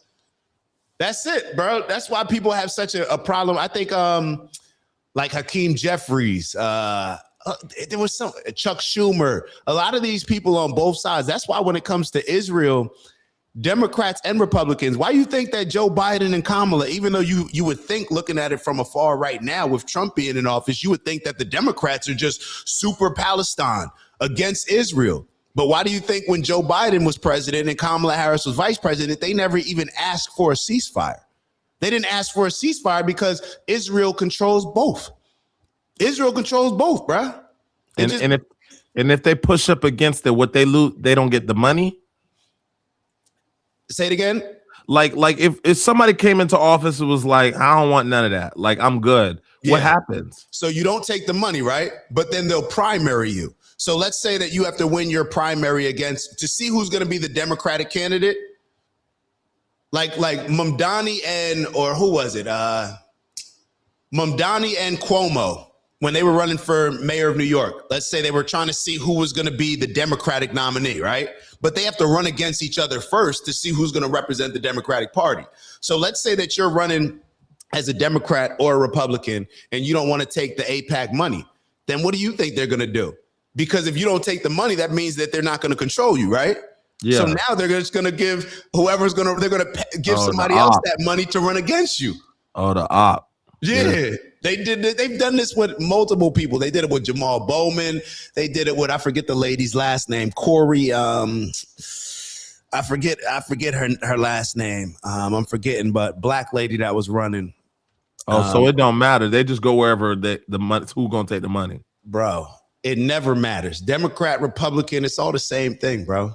As soon as you get caught up in thinking that it's left, right, Democrat versus Republican, we lost, bro. We already talked about this. We lost. This is how easy it is for them to control people.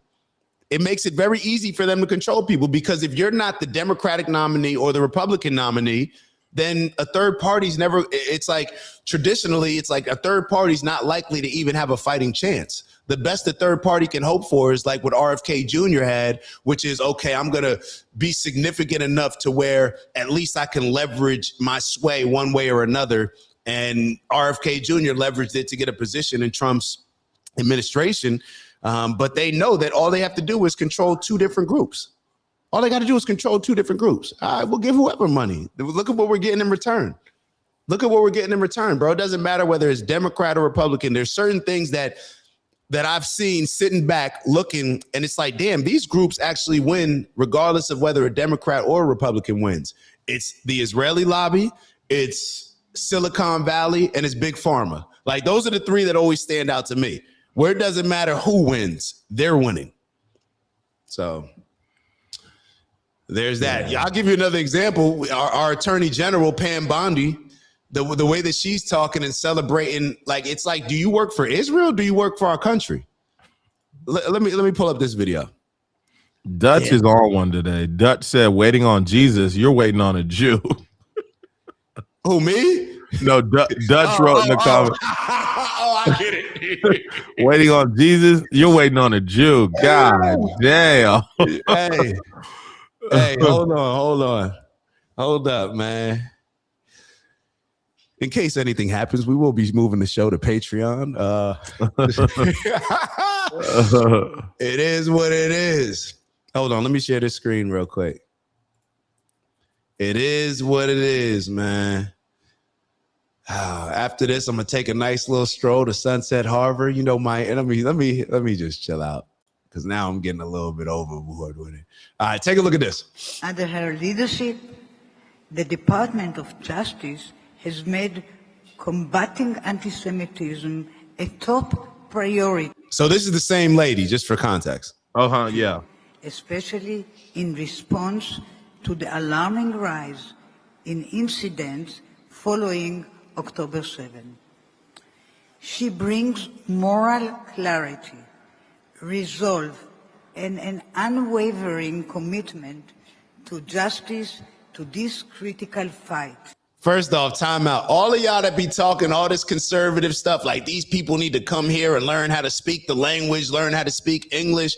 She sound like she could barely speak English, but she controlling all of our politicians. But y'all energy a little bit different when it's Somalians or whoever else coming in and you trying to force them to learn the language, or people from South America. It's funny how she didn't really have to get a good grasp on the language, but she's controlling all of our politicians. But let's continue. Why is she so rich, Clay? Because of her husband. Who's that? What is his name? Sheldon Adelson. What did Sheldon Adelson do to make all his money? Did he die? Yeah, he's deceased. Yeah. So casinos. He that high up from casinos. I'm gonna share the screen. Hold up. Sheesh. I'm just reading off the screen, baby. To the point she could just bless 100 M's. Bro, they're billionaires. Oh, like they don't speak millionaire talk. They're billionaires. He made the vast majority of his fortune by building and owning mega casino resorts. Definitely a positive contribution to society. Then scaling that model internationally, especially in Las Vegas and Asia. Hold on, what did you just say? I missed it because I was reading. What did you say? I didn't say anything. Contribution to society. I said such a positive contribution to society. That's what I'm saying, you know. Oh, so he's responsible for Las Vegas. The Venetian. So he built the Venetian. Wow. Damn. Real estate, tourism empires, gambling revenue, VIP. So all this stuff that we talk, all this America First energy. Oh, we not gonna be, we want people in America, Americans making money. It sounds like you only care when they got a tannish or brown skin color, when they come in and exploit American money and bring it back to their country. That's what it sounds like to me. Damn. All right. So yeah, that's who. So he blessed us with Vegas. He blessed America with Vegas. Yeah. Okay. Amazing. Thank you. America first, baby. America first. Thank you. And then took the money back. And then he didn't keep the money. And then took it back to the crib.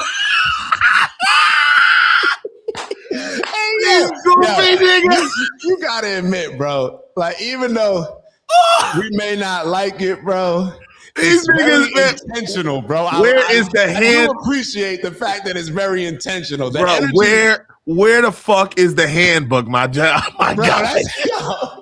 Where is this handbook? Because if you telling me you can come over here, run it up, then extort these niggas, and then tell them how they gonna run their own shit off money that you made off the back of Americans to begin with, take it back home, then pay for politicians to do what you want. This is the craziest shit I've ever heard. All right, so Finn brought it up, but he brought up the Jewish mafia. So what's funny about all this is when we think of mafia, who do we think of? I think of like New York, Jersey, like, the group of what type of people? Huh? Oh, like people? Italians, right? Italian, right? Yeah. So a lot of people don't know that there was a big Jewish mafia. Never heard of it. And the reason why a lot more of us know about the Italian mafia is because a lot of them got locked up. They got in trouble, right? a lot of the Jewish mafia, they didn't get in trouble. And a lot of, I was watching like Jake Shields, a few other people, and they'll talk about this. And it sounds like they had like the Epstein stuff that's been around. I never heard of it around. like Matter of fact, so who was it? Hold on. Yo, I think Dutch it was is J. Edgar Hoover. I think who it was is J. Dutch? Edgar Hoover. Do you know Dutch? Personally? I don't know. Dutch is funny as hell today. Yo, he says the Bible, does it say Jesus is coming to save America? Yo, you on one. See, we equal opportunity smoke givers, bro. We talked about Christianity, now we talking about this is who was it? Hold on. Yo, Dutch is hilarious. Yeah, so J. Edgar Hoover. So is J. Edgar Hoover the one that they thought was? Isn't that J. Edgar Hoover is the drug guy? No, J. Edgar Hoover was the director of the FBI. Oh, that's the Krypton Blood. Yes, but yes, in a lot of ways, you can go there. There's places to go there. But hold on, I just want to make sure that I'm bringing all these pieces together. Okay, all right. So this is the thing. So a lot of people think like what happened with Epstein and the whole blackmailing thing that's something new. Apparently, the mafia, the reason why a lot of that part of the Jewish mafia didn't get locked up is because they blackmailed J. Edgar Hoover, who was the FBI director for, hold on, how many years was he the FBI director? Like it was a long period. Hold on. From 1924 to 1972, he was the director of the FBI, J. Edgar Hoover. Okay. So this is the one that was, I think he even recorded like a lot of the reasons why we know what MLK having his extramarital affairs, because they were what is it called when you clock somebody's call? What is it called when you phone tap it? They were tapping the calls and stuff, and they were tapping the room. Was he black or white? White. This is the one that said Malcolm X, like they had to get Malcolm X out of here because he'd be the black messiah. So what happened was a lot of the mafia, they blackmailed J. Edgar Hoover. So this is why allegedly that a lot of the Jewish mafia folk never got caught up, never got in trouble. Oh, because they blackmailed the guy that would have took him down. That would have took them in jail. So they locked up all the Italians, like all the Italian mafia. So that's kind of, it's interesting, bro. All of this stuff is, bro, it's wild, bro. It's wild. And to think that one man was in control of the FBI from 1924 to 1972. Because he had enough dirt to do that? Yeah. And well, I don't know what it was. I don't know how he was. I'm sure, I guess certain people wanted him in play, wanted him in office. I'm sure if you're the FBI director, you could imagine the dirt that you have on all these politicians that may want to remove you from that position. Oh, you want to remove me from this position? Well, here's this video. Or here's not video. Here's this information we know about you stepping out on your wife. Here's this, and where the thing allegedly that the Jewish mafia blackmailed him on, there was like some gay pictures of him performing some sexual acts with his like assistant or somebody. I forget who it was, but somebody, I shouldn't say it was his assistant, but somebody under him. Maybe the deputy director. I forget. Let me actually. Okay, people in the comments saying for being gay. Yeah. Okay. Who was the person that they allegedly? Did everybody notice in the comments? Did y'all all notice? Because this is all brand new to me. I never knew who that lady. I knew who that lady was. I did not understand why she was so wealthy. Clyde Colston. His male assistant. Okay. Oh, so it was assistant. Okay. Yeah. Okay. Damn, everybody knew this. Bro, we got to wrap this up soon. We getting a little deep on this stuff, bro. Yeah, and all I wanted to do is know who the hell this woman is that controls America. Yeah. So I guess I was going to show the rest of this Pam Bondi video. Let me show the rest of this video and then we'll wrap it up and get out of here. Welcome, my friend, the 87th Attorney General of the United States, Pamela Bondi.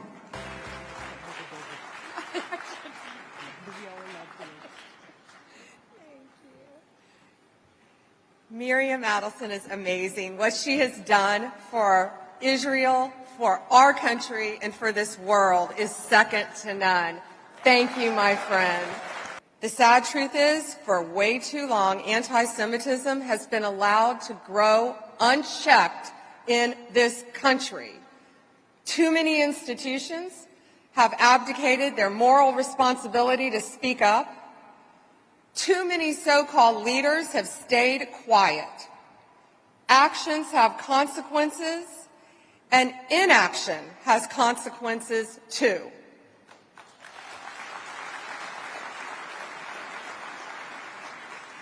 We've sued violent protesters under the FACE Act for intimidating Jewish Americans worshiping at synagogues. This is the first time since its passage, the FACE Act in 1994, that it has been used to protect a house of worship. Working with Secretary Linda McMahon, who has been a champion for you as well, and Harmeet, we have secured a $200 million settlement with Columbia University for violating the civil rights of Jewish students and Jewish employees. We've secured a $75 million settlement with Northwestern University for anti-Semitic conduct. We've secured a $60 million settlement with Cornell that includes provisions to halt anti-Semitic conduct. And we've launched a full investigation into University of California's system for systematic anti-Semitism. Hold on, Glay, because this might we can't end it that quick. What I just heard is they pressing the institutions, the schools, for being anti-Semitic. Anti-Semitic. You got to put the air quotes. Okay, anti-Semitic. And anti-Semitic, give me an example of anti-Semitism. Free Palestine. That's anti-Semitic. And why when black people be asking for reparations, everybody be mad? I'm not saying I think black people, whatever, I don't care about that. But I don't understand how they just settled for comments, but black people couldn't settle, and we have videos of them being hung on trees. The overall point is well taken. Now, this is to private universities. So this is, and I think we need to dig a little deeper to your question. The reason why is there's no leverage. Black people have no leverage. Leverage moves things, nothing else. The reason why they have leverage is because when you look at a lot of these schools, and what happens is now people will say some people were protesting free Palestine from the river to the sea, and people take that as getting rid of Israel. I guess it's anti-Semitic for a Palestinian who had their land taken to want it back. I guess so. Cool. But when all this stuff was happening in a lot of these schools, there were a lot of people that were saying they're pulling their donations from the schools. And this is recently, like this is like 6 months ago. Yeah, this is like within the last 2 years, since October 7th. So the last 2.5, 3 years, whatever. So a lot of people said that they were pulling their money because there's a lot of leverage. When you're a power player, then you can, I mean, this is a settlement, remember. So they sued them and then they settled for this amount. The schools did. Yeah. And because you got to think about it. Donald Trump, he bullied a lot of these schools. So they can stop federal funding from coming. I remember the Harvard comment. He's like, we're not doing it for her, all that. Yeah, so they can not only withhold federal funding from obviously a federal level, but the people that also maybe donate to a lot of these schools, they can say we're no longer donating. So a lot of these schools were losing their endowments or whatever else they're getting from a lot of these people. I think endowment is the right word in that situation. Not sure, but they had to pay. The schools had to pay. Yeah. Like y'all should have controlled your students better. We didn't like your students protesting. We didn't like what they were saying. They were making the Jewish students feel uncomfortable, feel unsafe. So y'all got to come out of pocket.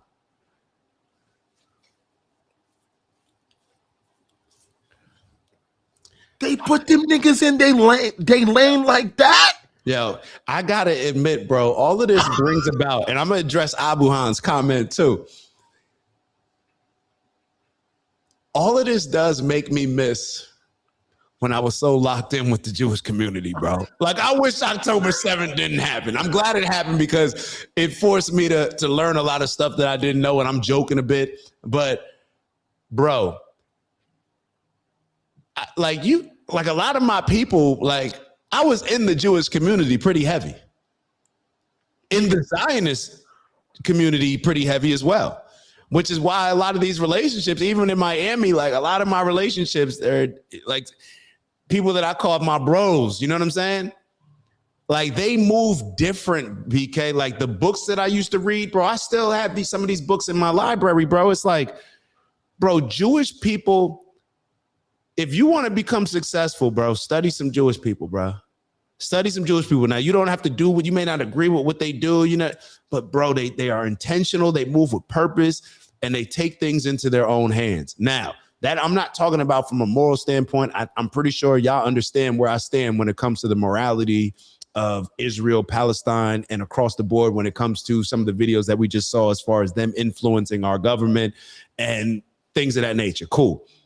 But damn, like you got to study the opponent. Like you got a good opponent. Like if you feel like this, like you remember how we used to watch certain film and we watch certain teams and you'd be like, yo, homie kind of nice. Like, yo, like, you know what I'm saying?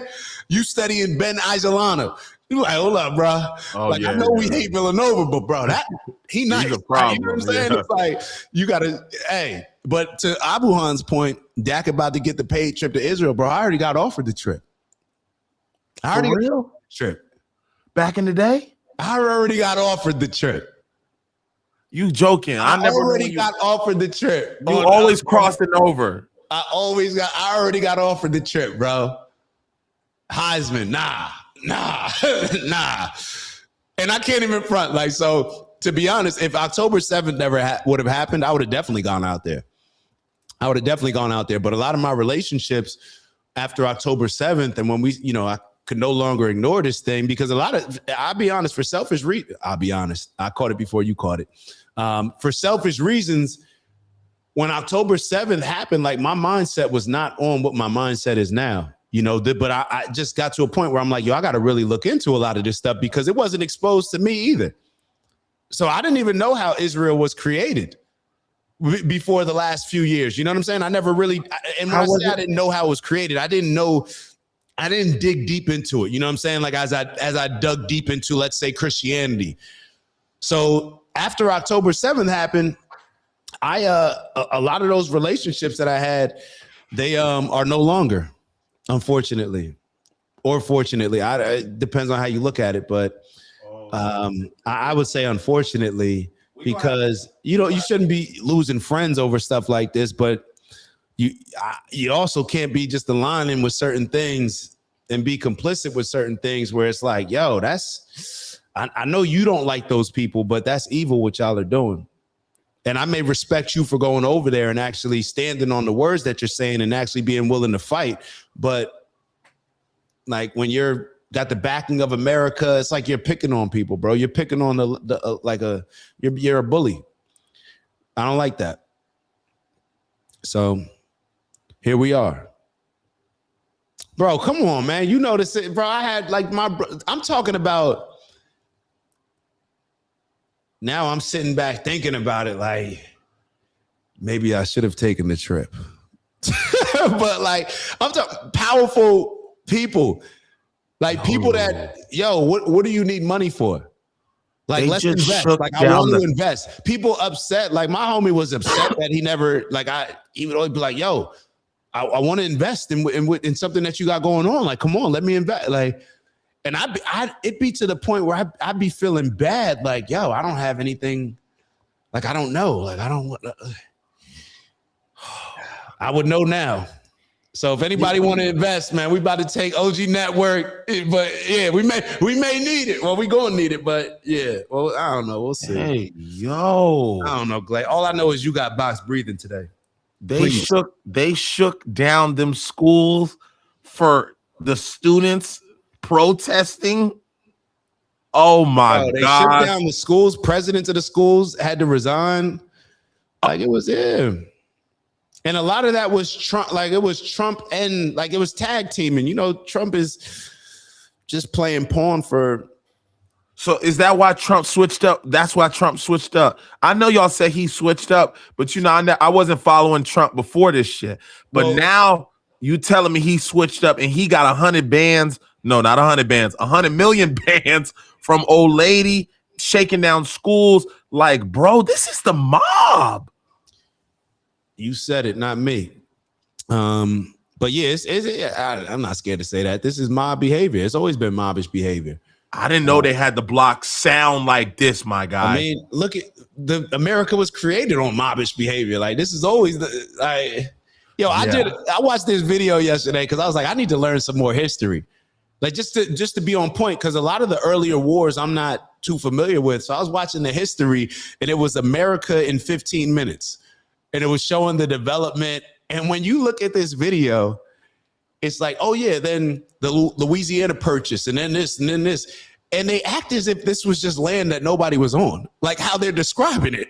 And it's wild just to hear it explained that way. But this has always been the mob, bro. This has always been might is right. And it continues to be that. What do you think Venezuela is?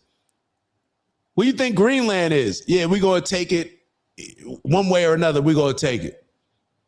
Venezuela, you just go pluck out their president? Bro, we got enough issues here, and you worried about, like, this has always been the mob, bro. This has always been mobbish behavior. This is a different game then, Glay. I think the past couple weeks, it's a totally different game than I thought we was playing in. We talking about humanity with these motherfuckers. They stepping on shit, walking shit down, and then extorting niggas. What? They don't even see people as humans. They see people as dollar signs, sacrifices. They don't give a damn about nothing. Holy, how the fuck we supposed to bring peace to these niggas? God said, be good to Israel. Bless Israel and you'll be blessed. So if you want to get hold on. That's the icing on the cake. Then to all this gangster behavior that we just said, then they effed around and put that shit in their scriptures. I'm out of here. I ain't never seen no shit like this in my life. I'm out. I'll see y'all later, man. Nah, you got boss breathing today, bro. Nah, you ain't running from that. Yo, You want me to get it? No, Glay, hold on. Then they doubled it down with the religion. You making it hot, Glay.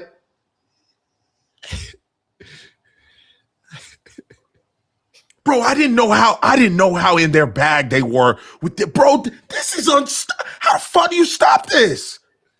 You can't stop this. It's impossible. There's no physical way to stop this. They got every category on lock. Yeah, you saw what happened with Kyrie Irving. Nigga, what? You tweeting a documentary? Y'all had a problem with Colin Kaepernick? Y'all better shut the fuck up. Oh, I like what you just did, Glay. I like what you just did there. Niggas had a problem with Colin. Got a problem with Colin, but letting these folk control your government and politicians and voting. If I ever see anybody say what the fuck? Yo, I've never seen nothing like this, Glay. This is way past anything I could have ever thought they had this shit. They got this shit sealed tight. Nigga, there's nowhere we can go. You want to go religion? Lock. You want to go money? Lock. You want to go politics? Lock. You want to go contract? Lock. You want to go property? Lock. Where y'all going? Where are we going? Where the fuck we going, Glay? How y'all about to stop anything anywhere? These niggas run this shit. Social media, lock. Oh, TikTok up for sale? Lock. What kind of fight does everybody think we've in? Y'all niggas brought a butter knife to this shit. These niggas is so on they P's and Q's. What are we talking about here? The fuck is this podcast gonna do? Nigga, they control the platform. I'm at the we can't even go anywhere. I dare y'all, if we start a Patreon, and I don't care if we charge $49.99. Yeah. If you tell me that is too fucking much, why these motherfuckers, nigga, we have nowhere to go. Oh my gosh. I'm in disbelief. I did not know they had every category in humanity on lock. Peace. How the hell you gonna speak peace? How the hell we supposed to get them to see reason this shit? Oh, nah, Glade. Nigga, every time I get on this podcast, you gotta show me something else that they done snatched. Just 3 days ago, last week, you showed me them talking about if you post anti-Semite shit on our social media platforms, we're snatching that. Guess what? You go find me another article. Now you talking about, oh yeah, we slid $100 million to the president of the United States. Then you tell me how did she got the money from? Oh, because she owned all of Las Vegas. Nigga, what is left on the table for us to win this fight? In your opinion, is there anything left? God. I see why the people believe it now. Because that's it. You got to give it to God at this point. They must be God's people. How could they not be? Ooh, I see where you go. I'm going to shut up because Finn going to clip this up. I'm out of here. But I want to address one thing. Have you ever looked into JFK? No. And why a lot of people believe that JFK was assassinated and what he was pushing up against as far as like the nuclear weapons and everything with Israel and things that I never knew why, but shit, send me the article, nigga. I'm going in. Oh no. Y'all want to get mad at if y'all get mad at Nick Fuentes? Man, y'all better shut all that shit up. Nick Fuentes can say whatever the fuck he want. Kaepernick can say what. If they're American, let them. What? How y'all gonna be sitting here mad at anybody other than people who just shook down a University of California for $100 million for telling kids to go believe in what they believe in? How dare y'all get mad at Kaepernick taking a knee? It was disrespectful. Have you seen how the Jews run this shit?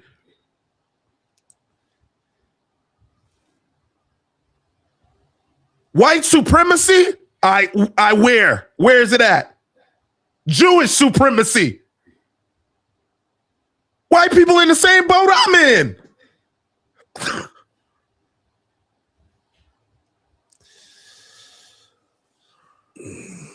And once again, I want to reiterate, and you may double down and stand on everything you're saying, but I want to say this in case you're not saying this, and either way, it stands true. But this is why we always talk about good cops having to call out bad cops, because a lot of Jewish people will hear that and say, well, these are the Israelis, these are the Zionists. Well, you got to call your people out. You got to call your people out. So if you're not calling your people out, same way everybody's fine lumping us in certain categories, Chicago, this and that, got to call your people out. Got to call your people out. But there's no doubt a cultural, and this is what I always talk about, the culture of the Jewish culture, in my opinion, is very much built on Jewish supremacy, the culture of it. So, I mean, somebody argue something else. Yeah, I'm not even, even the rabbis call it out. I'm not even here to say I agree with none of this shit they do. I'm in disbelief that they went into every possible category you could affiliate with as a human being and run it. There's nothing left. What is it? Video games? Like, where are they not going to go? Do they own the video game? They own the music industry. They own the basketball teams. They own the real estate. They own the Hollywood, Las Vegas. What is left, guys? Is the church the only thing left that they haven't got? No. They have gotten the church. They put in the Bible. They have gotten the church. You saw what Abu Han, well, look at what Abu Han said. They'll look at what evangelicals, Protestants, like Ted Cruz will say, even though it said, they take it as God said, bless Israel, but it actually says Abraham. But people ran with that to mean that the Israel that they're talking about, let's say that it was talking about Israel. What does that have anything to do with the people that are occupying the land that is called Israel right now? Those aren't even the same people, bro. So even like, but what did we say earlier? This year, everybody knows. Everybody knows. So it's like the people that are even claiming to be Israeli, claiming to have this land based on God giving it to them 3,000 years ago. Are those even the people that are descendants of people that were living in the region? Are those actually the Semites? That's why if you that's why when you always catch like a Kanye, or when Kyrie was talking about it, when they always say like, I can't be anti-Semitic because I'm a Semite. Like what that really is, why that offends people so much is because it's calling out the identity theft. And a lot of the Ashkenazi Jews, who are European people who are trying to claim land and some type of connection to Palestinian lands. Like, and you look at the DNA test, Palestinians are more Semite than Jewish people. So how is it anti-Semite to stand up for Palestinians? But does anybody press them? Who gonna press it? You and I pressing it. We got 29 people right now. We're gonna keep growing. We're gonna keep growing. I mean, we're gonna keep going. But you see, this is why money is so important. Damn, bro. Because everything that they said, let me be very clear. Everything that they said and that they do, that's why I said we should study it. It's right. If you want to control people, you got to get a bag of money. Go make some money, figure out a way to leverage it. And that's what it's worked. That's the system. You heard that gentleman say that the system, we didn't create the system, we just play it, right? So it's always been the system. Look at what money controls people to do right now. People probably watching from right now, watching the show at a job they hate, made a commute they can't stand, we're dreading going back to work the entire weekend, can't wait till Friday, it's only Monday. And why do they do it? Because of money. Because of money. So you can't even say shit. So damn, Dutch said take it and run, Glay. Abu Han said, BK and Dak, I'll see you on Rumble.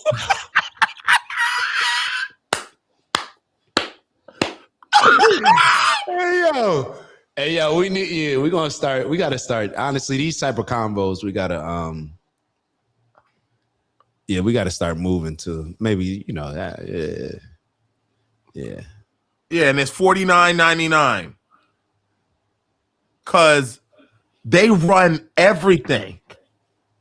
I didn't know that, Glay. I'm telling y'all, I'm ignorant, did not know. A lot of learning I do is in real time. Y'all are watching me learn this new curriculum. I've never been concerned about politics, none of that stuff. I am now taking a step in that direction because my boy doesn't, and shit, I need something new on my palate. Bruh, what? I never knew. I speak about gang culture like it's the worst thing on earth. I will never look at somebody gang culture and ever judge them. That's a fact. Ever again. I will never look at anybody in any situation and ever judge them. Why did they do that? Why did they steal that money? Why did they commit fraud? I don't give a fuck. This comes nothing compared to what we are living through right now. This is the I've never seen anything like this. I've never even heard of it. My ignorance has been bliss this entire time. I never knew these people had this shit so wrapped around their thumb. Who the fuck gonna say shit, bro? They got Trump bending over now. I thought he was the one with the bag. I thought when he went into office, it was like, fuck you, fake news, you a clown, get out the way. And then even y'all told me he got compromised. What president y'all waiting for? Because if it wasn't Trump, I don't give anybody any faith that they about to come in and step on shit like I thought he was going to step on shit. There ain't nobody left coming like that. Yeah. He came in with a bag. He came in already hot and lit. He came in with a brand, and he's still leaning forward. Ain't nobody else coming, man. Fuck that. And a lot of this, you got to remember, like, Trump went through the ringer. all these lawsuits, that drains a lot of your money. He's a felon because they brought him through all this stuff. So you get to a certain point where now they start to threaten to lock you up. Now it's about the money, but it's also about the power. So now you want to be in these people's, good graces because you know that money is never going to go anywhere. Those politicians, they're going to come and go. The Democrats may win next term, then the Republicans, however it goes. But Miriam Adelson will still have $1 billion that she will be giving out and leveraging for the next, I don't know how many years. How many generations? So. Oh, yeah. Guys, class is in session, 8 o'clock tomorrow. Bring your pencil in your pad. We have been mal-educated. We have been uninformed, and we have not been prepared for the team that we are going up against today. This is not the 1986 Bears. This is not the Patriots in 2009. Guys, this is a whole different team. They have offense, they have defense, they have coaching, they have contracts, they have the best of the best. This is Space Jam, the Monstars. This is the Monstars. Okay, there's nothing left. This is the Monstars, and I don't know if the little bottle with the special juice is gonna win this shit, guys. This is the Monstars. So somebody go get MJ. But I don't know what the fuck we supposed to do because this one is different. I've never seen anything like this. David and Goliath. That story ain't gonna work. That ain't gonna be the one. This is way different than David and Goliath. Oh man, that boy said the Monstars. Hey, Glay, man, shut it down, bro. Glay, you got it. You did your thing today, Glay. You did your thing today, Glay. I like it. You did your thing today, Glay.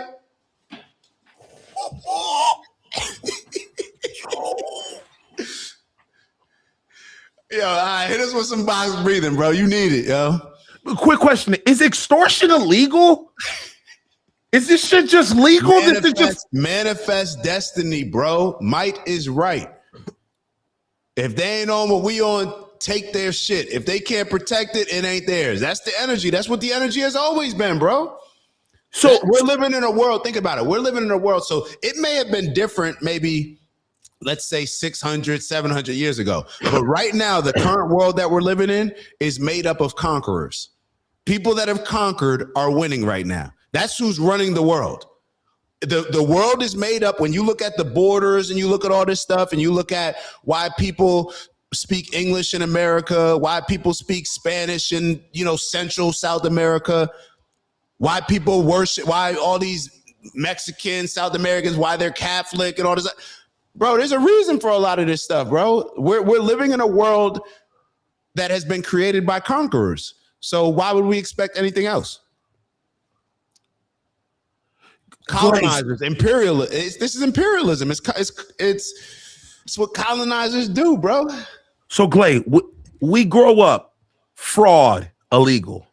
Collusion, illegal. Taking what's not yours, illegal. Lying under oath, illegal. Illegal? It's a commandment. It's illegal and a commandment. And that's all I've seen. Everything has been deemed illegal. I'm watching in real time somebody run it. Why they keep telling us it's illegal, but they run in the play?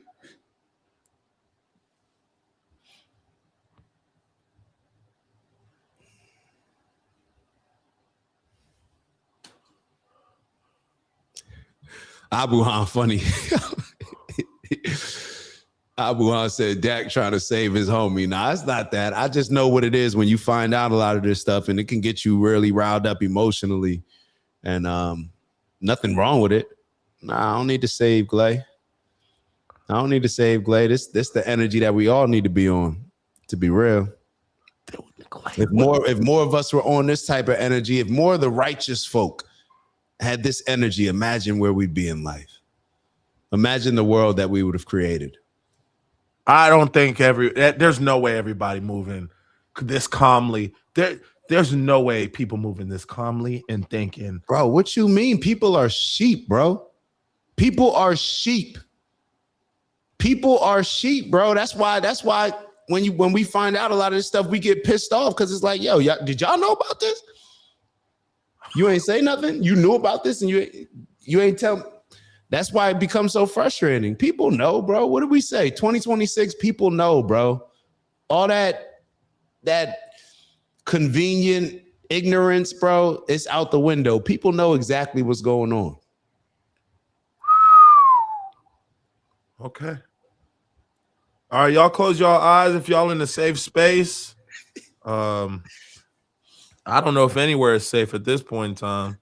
You can just do it with your eyes open for I don't know who around your corner. If you at work, keep your I don't know, man. If you feel you safe, close your eyes. If you're not, just keep them motherfuckers open. Lock in. This is the first quarter. We ain't even at halftime. Damn, they trying to kill us out here for real. Anyway, close your eyes. Shout out to our big bro, Big Steve, Box Steve, Big Steve, taught us how to breathe through these situations like this. And then y'all know the routine. Shout out to all 24 of y'all who've been patiently waiting for this moment. So hit that like. Make sure y'all hit that like button. Hit that like button before you leave, and on your way in, leave a comment. Leave something in the chat for sure, and then share with your community. I don't know.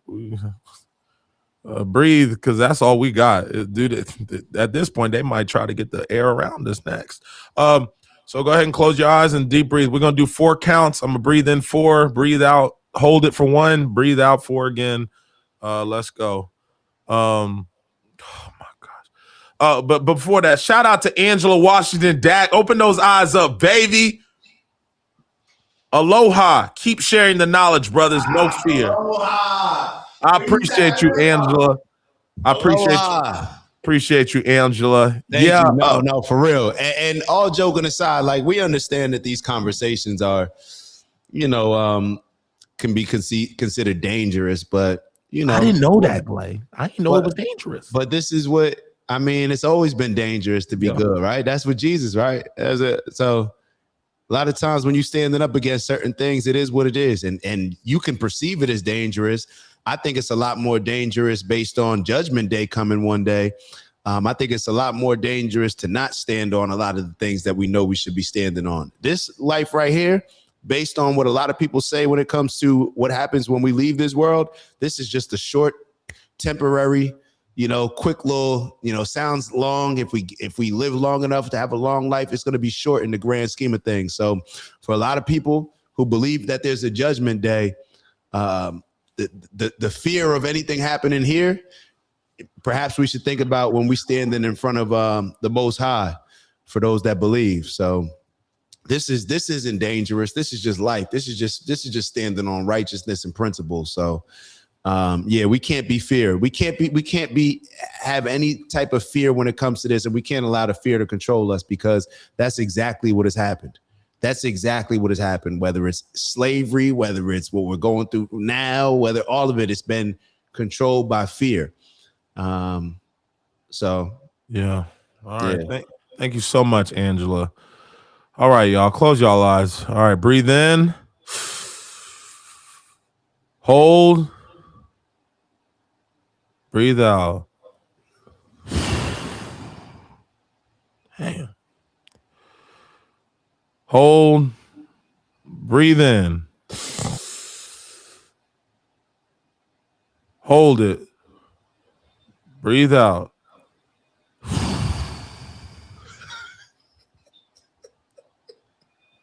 Hold. 2 more times, y'all. Breathe in. Breathe out. Hold, breathe out. All right, y'all. Last one. This is the most important part of the show, so take this one seriously. It's Monday. It's the beginning of the year, so really take it all in. All right, breathe in. Niggas laughing. Pull, hold. All right, this is the last one. You want to push everything inside of you out, everything inside of you, outside of you, around you. Just get it out your system because that's all you got left now. Breathe out. All right, so you know what we came here to do: elevate on purpose, and get in that bag. You know, the things I like to have in my bag is to have a positivity, um, um, you know, what you mean? Peace, love, happiness. Peace, love, happiness, You and feel me? elevate on Health, wealth, purpose. you feel Health, me? wealth, And of and course, that wellness. integrity. Give them Integrity. the perspective with the And balance, a little Clay. bit of perspective on that. And then we're gonna continue to elevate, and you got it, Glay. Y'all know what we come here to do: elevate on purpose, both from an intentional standpoint as well as raising our standards to become the best leaders that we can become, that are obviously needed now more than ever, challenging ourselves to grow into the individuals we need to grow into, focusing on ourselves, because that's the only way we're going to be able to have the perseverance and confidence in order to go after these audacious goals that we set for ourselves. Strength and honor, onward and upward. Glay already said, get to the bag, all those things. Those are going to be things that we're focusing on throughout the day, throughout the week, throughout the month, that are ultimately going to add into what is going to be our impact on this world. All right. Ask yourself, what is the impact that you want to make on this world? So we want to make sure that we're moving as efficiently as possible as we live purposeful lives, striving for purposeful abundance, and making the difference that we want to see in the world, and being the change that we want to see in the world, and holding everybody accountable with our actions as well as our words. You got it, Glay. Shout out to Robert in the building. Dak, another one. Robert. Big bro coming through. Big bro coming through. Hey, Glay, Big Robert. Hey, man. Shout out to Robert, man. Appreciate it, man. Thank you. Always. Y'all got, some of y'all got perfect attendance. Okay. Shout out to y'all with perfect attendance. Damn. Okay. Yeah. For you real. know, we definitely we're gonna do an attendance review at the end of the semester. We're gonna see who was tapped in, and we know who's been and hasn't been here. Critical, I seen Critical pop in. He's missed a couple classes. Popping in. He talking about Dulles. I looked up the Dulles. Critical been telling you gotta look at Dulles. You gotta look at Dulles. Yeah. We should have threw on some Nick Fuentes for Critical. Yeah. So definitely appreciate that, Robert. Hold on. What'd you say, Glay? You know, Critical can't stand Nick Fuentes. Oh, Nick. Oh, yeah, that's true. Yeah. So, man. It's Monday, y'all. This is a great way to open. Damn, his battery went out. Feds got him. Come on, Glay, wrap it up. Anyway, it's time to go, y'all. Y'all shut it down. Today was a great day, enlightening. I'm continuing to learn. I appreciate it. And I don't know, but bring your notebooks tomorrow, y'all. You know, bring your notebook. We got to get locked in because I'm trying to figure out how the hell we about to run this play right here. We need a fucking Hail Mary. So we'll talk again tomorrow. Enjoy y'all day. I ain't got nothing else to say. Go put your feet in some dirt. Go get grounded. Go help somebody other than your motherfucking self. And then it's going to be all right. And don't forget those goals that you was going to lose 10 to 15 pounds and you already fell off. Remember, you're walking 5,000, 10,000 steps. A couple of y'all been capped. All right, I'm done. Like and subscribe on your way out if you haven't already. We'll see y'all tomorrow. Ew, now he tried to